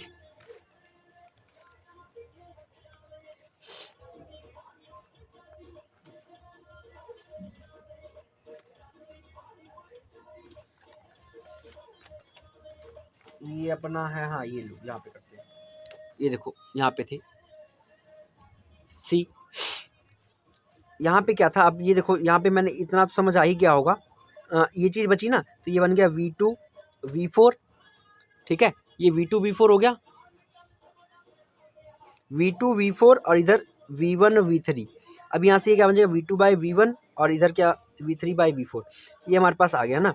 अभी जो हमने पढ़ा, क्या पढ़ा कि Q1 और मतलब Q1 इक्वल टू W1 कर लो या वर्क डन 1, तो ये क्या था RT1 log E V2 by V1 था, इसको इक्वेशन 1 मान लेते हैं। दूसरा Q2 यानी कि जो वर्क डन 2 था वो क्या था RT2 log E, ये क्या था V3 बाई V4 था, हमने पढ़ा था, है ना। तो V3 बाई V4 आप लोगों को पता लग पा रहा है? अगर नहीं लग पा रहा है तो ये देख लो कैसे ये आया यहाँ पे, ये भी मैं दिखा देता हूँ, एक मिनट। ये देखो यहाँ पे निकाला था आपने, जो वर्क डन था ये क्या था RT log E V3 by V4 था, तो ये चीज़ लिखी है। और ये RT log V1 by V2, यही चीज़ यूज़ कर रहा हूँ मैं, तो यहीं पे ये लिख रहा हूँ मैं RT1 log E V2 by V1, RT2 log E V3 by V4, ये दूसरी आ गई। तो as V2 by V1 is equal to V3 by V4 है, ठीक है। क्या है अभी यहाँ पे V2 बाई V1 इक्वल है V3 बाई V4 के, तो पुट इन इक्वेशन सेकंड में भर देंगे, ठीक है। तो क्या भरेंगे अब वो देखो, अभी देखो यहाँ पे क्या लिखना है, सेकंड इक्वेशन पुट करना है, तो ये क्या बन जाएगा, पहले ऊपर लिखते हैं RT1 log E V2 by V1, ये हमारी इक्वेशन 1 थी। दूसरी वाली में पुट करना है V3 बाई V4 की जगह पे क्या भरना है हमने, V2 बाई V1 भरना है। तो ये लो RT1 log E, अब V3 बाई V4 इसकी जगह क्या भरना है V2 बाई V1, ये हमारी दूसरी इक्वेशन होगी। अभी देखो RT1 कट जाएगा, log E कट जाएगा, ठीक है, और बचे V2 बाई V1 भी कट कैंसिल आउट हो जाएगा, यानी कि सारी चीज़ें जो है कैंसिल आउट हो जाएंगी। सिर्फ यहाँ पे सॉरी, यहाँ पे टेम्परेचर T1 था, यहाँ पे टेम्परेचर T2 था, RT नहीं कटेगा, T नहीं कटेगा, सिर्फ R कैंसिल होगा, T नहीं कटेगा, T2 रहेगा, T2 और T1 रहेंगे, R कटेगा, T1 और T2 रहेंगे, ठीक है, T1 और T2 रहेंगे और R कैंसिल आउट हो जाएंगे। तो ये हमारा क्या बन गया, बचा क्या यहाँ पे T1 बाई T2 बच गया, राइट। तो T1 बाई T2 क्या है हमारा, Q1 बाई Q2 का रेशो है, जो कि क्या है work done by work done 2 का रेशो है ना। तो T1 बाई T2 है, तो ईटा क्या था हमारा, ईटा इज इक्वल टू क्या था 1, क्या लिख सकते हैं हमारे पास 1 माइनस Q1 बाई Q2 था, Q1 बाई Q2, तो eta will be equal to 1 minus, अब Q1 बाई Q2 क्या है, ये जो Q1 बाई Q2 है किसके इक्वल है T1 बाई T2 के, तो 1 माइनस T1 बाई T2 लिख सकते हैं, ठीक है। तो ये क्या है हमारा eta equal to 1 minus T1 by T2, ये हमारा क्या है एफिशिएंसी ऑफ कार्नोट इंजन है। एक बार इसको दोबारा से देखिए, एफिशिएंसी ऑफ कार्नोट इंजन देख रहे हैं, efficiency of Carnot engine is ratio of mechanical work done per cycle by the gas to the amount of heat energy absorb per cycle from source, है ना। तो मतलब कि कार्नोट साइकिल क्या है, मैकेनिकल वर्क जो हो रहा है उस और जो जितनी भी हीट एब्जॉर्ब हो रही है उन दोनों का रेशो है, यानी कि mechanical work done upon heat energy absorb heat energy is the ratio of इसकी ईटा इज एफिशिएंसी। तो एफिशिएंसी इज अभी पढ़ के आए थे Q1 minus Q2 by Q1 था, तो इसमें से क्या होगा ईटा अगर लिखें तो इसमें से Q1 कॉमन आ जाएगा, तो बनेगा क्या 1 माइनस Q2 बाई Q1। अब यहाँ पे देखो ईटा 1 माइनस Q2 बाई Q1 हो गया, आइसोथर्मल में P1 V1 और P2 V3 कंडीशन थी, P2 V2 सॉरी, और एडियाबैटिक एक्सपेंशन में P2 V2 और P3 V3 गामा थी, यहाँ पे भी गामा आएगा। आइसोथर्मल कंप्रेशन में क्या था P3 V3 equal to P4 V4 था, एडियाबैटिक में P4 V4 गामा और P1 V1 गामा था। तो इन टर्म्स को मल्टीप्लाई अगर हम कर दें, क्या करें मल्टीप्लाई, तो देखो इन टर्म्स में क्या करना है, कैसे लिखना है, देखो ये वाली चीज़ें, ये इधर वाली जो चीज़ें हैं ये वाली सारी P1 V1 P2 V2 ये वाली इधर वाली इक्वल टू इधर वाली, इनको क्या करना है यहाँ पे लिखो, इधर यहाँ तक, और ये जो दूसरी साइड वाली टर्म्स है ये वाली कौन सी P2 V2 P3 V3 P4 V4 ये वाली टर्म्स जो हैं इनको इक्वल टू इस वाली साइड में लिख देना, ठीक है। उसके बाद में क्या करना है, अपने P कैंसिल आउट हो जाएगा, अब यहाँ बचेगा V1 V2 gamma V3 V4 gamma, V1 gamma V2 V3 gamma V4 ये बचेगा। तो इसमें क्या करना है V2 ये वाला इधर आ जाएगा, रेशो में इसको लिख दोगे। अब यहाँ से क्या है V2 कॉमन आ जाएगा, तो R गामा -1 गामा -1 आ जाएगा। अब सभी की पावर क्या हो जाएंगी, कैंसिल हो जाएंगी, तो इसकी रेशो निकालोगे V2 V4 बचेगा, इधर V1 V3 बचेगी, तो ये फाइनल बन जाएगा V2 बाई V1 और V3 बाई V4, यानी कि V3 बाई V4 इक्वल है V2 बाई V1 के। तो अब यहाँ पे क्या करना है आप लोगों ने, देखो वर्क डन वन वाली क्या थी RT1 log E V2 by V1 था, और वर्क डन 2 क्या था RT2 log E V3 by V4 था। अब हमें पता है कि V2 बाई V1 इक्वल है V3 बाई V4 के, तो क्या करो V3 बाई V4 को V2 बाई V1 लिख दो, तो इसको V2 बाई V1 लिखा। अगर V2 बाई V1 लिखा तो ये क्या हो गया Q1 बाई Q1/Q2 इक्वल हो जाएगा किसके, T2/T1 के। तो ईटा जो होता है क्या होता है, 1 - T2/T1 होता है। तो this is our required equation for efficiency of Carnot engine. तो होप दैट, तो यहाँ से हमारा जो टॉपिक है ये थर्मोडायनामिक्स खत्म हो गया है। होप दैट कि आप लोग को जो सेशन है पसंद आया होगा, आप लोगों ने एंजॉय किया होगा, और उम्मीद है कि आप लोग को ये थर्मोडायनामिक्स समझ भी आ गया होगा। तो सिर्फ एक ब्लैक बोर्ड की कमी थी, क्योंकि मेरे पास बड़ा ब्लैक बोर्ड नहीं है, नहीं तो आप लोग को थोड़ा और अच्छा मैं समझा सकता था। पर उम्मीद है कि ऐसे भी आप लोग को समझ आ गया होगा, कॉपी से लिखा है मैंने, समझ आ गया होगा। तो अगर आप लोग को सेशन अच्छा लगा हो, आप लोग को जो थर्मोडायनामिक्स है समझ आया हो, तो प्लीज़ इसको चैनल को सब्सक्राइब करिए, अपने फ्रेंड्स के साथ शेयर करिए, और उनको सब्सक्राइब करने के लिए कहिए, ताकि जल्दी से हमारा चैनल ग्रो हो और काफ़ी सारे बच्चे जो हैं इसमें से पढ़ सकें, और मैं उनको सबको पढ़ा सकूं। अगर आप लोगों को कोई डाउट रह गया हो तो आप लोग प्लीज़ कमेंट करिए, और आप मुझसे पूछ सकते हैं क्वेश्चन। आप मेरे इंस्टाग्राम हैंडल, जिसका लिंक आप लोग को चैनल के उसमें अबाउट सेक्शन में जाके मिल जाएगा, वहाँ पे भी आप लोग मुझसे डाउट पूछ सकते हैं। और अगर कुछ भी आप लोग को मतलब समझ ना आया हो, प्लीज़ आप लोग कमेंट करिए, मैं आपको समझा दूंगा, उसका डिटेल वीडियो बना के आपको मैं स्पेशल सेंड कर दूंगा। तो थैंक यू। आज का थर्मोडायनामिक्स मैंने जो जितना भी इंपॉर्टेंट था मैंने सब कुछ कवर अप कर लिया है इस चैप्टर में। इस चैप्टर का जो भी था एक ही वीडियो में, एक ही वन शॉट वीडियो आप लोग को प्रोवाइड किया, इसलिए। तो आज लोहड़ी भी है, so happy Lohri, wish you all a very very happy Lohri. कि हो आप लोगों के लिए मैं ये कामना करता हूँ कि जैसे एक पतंग ऊंचाइयाँ छूती है, उड़ती है आसमान पे, उसी तरह आप लोग भी आसमान में उड़ें और अपनी तरक्कियों की ऊंचाइयाँ छुएं। तो happy Lohri once again. Thank you, bye bye. Hope that आप लोगों ने सेशन एंजॉय किया। Thank you.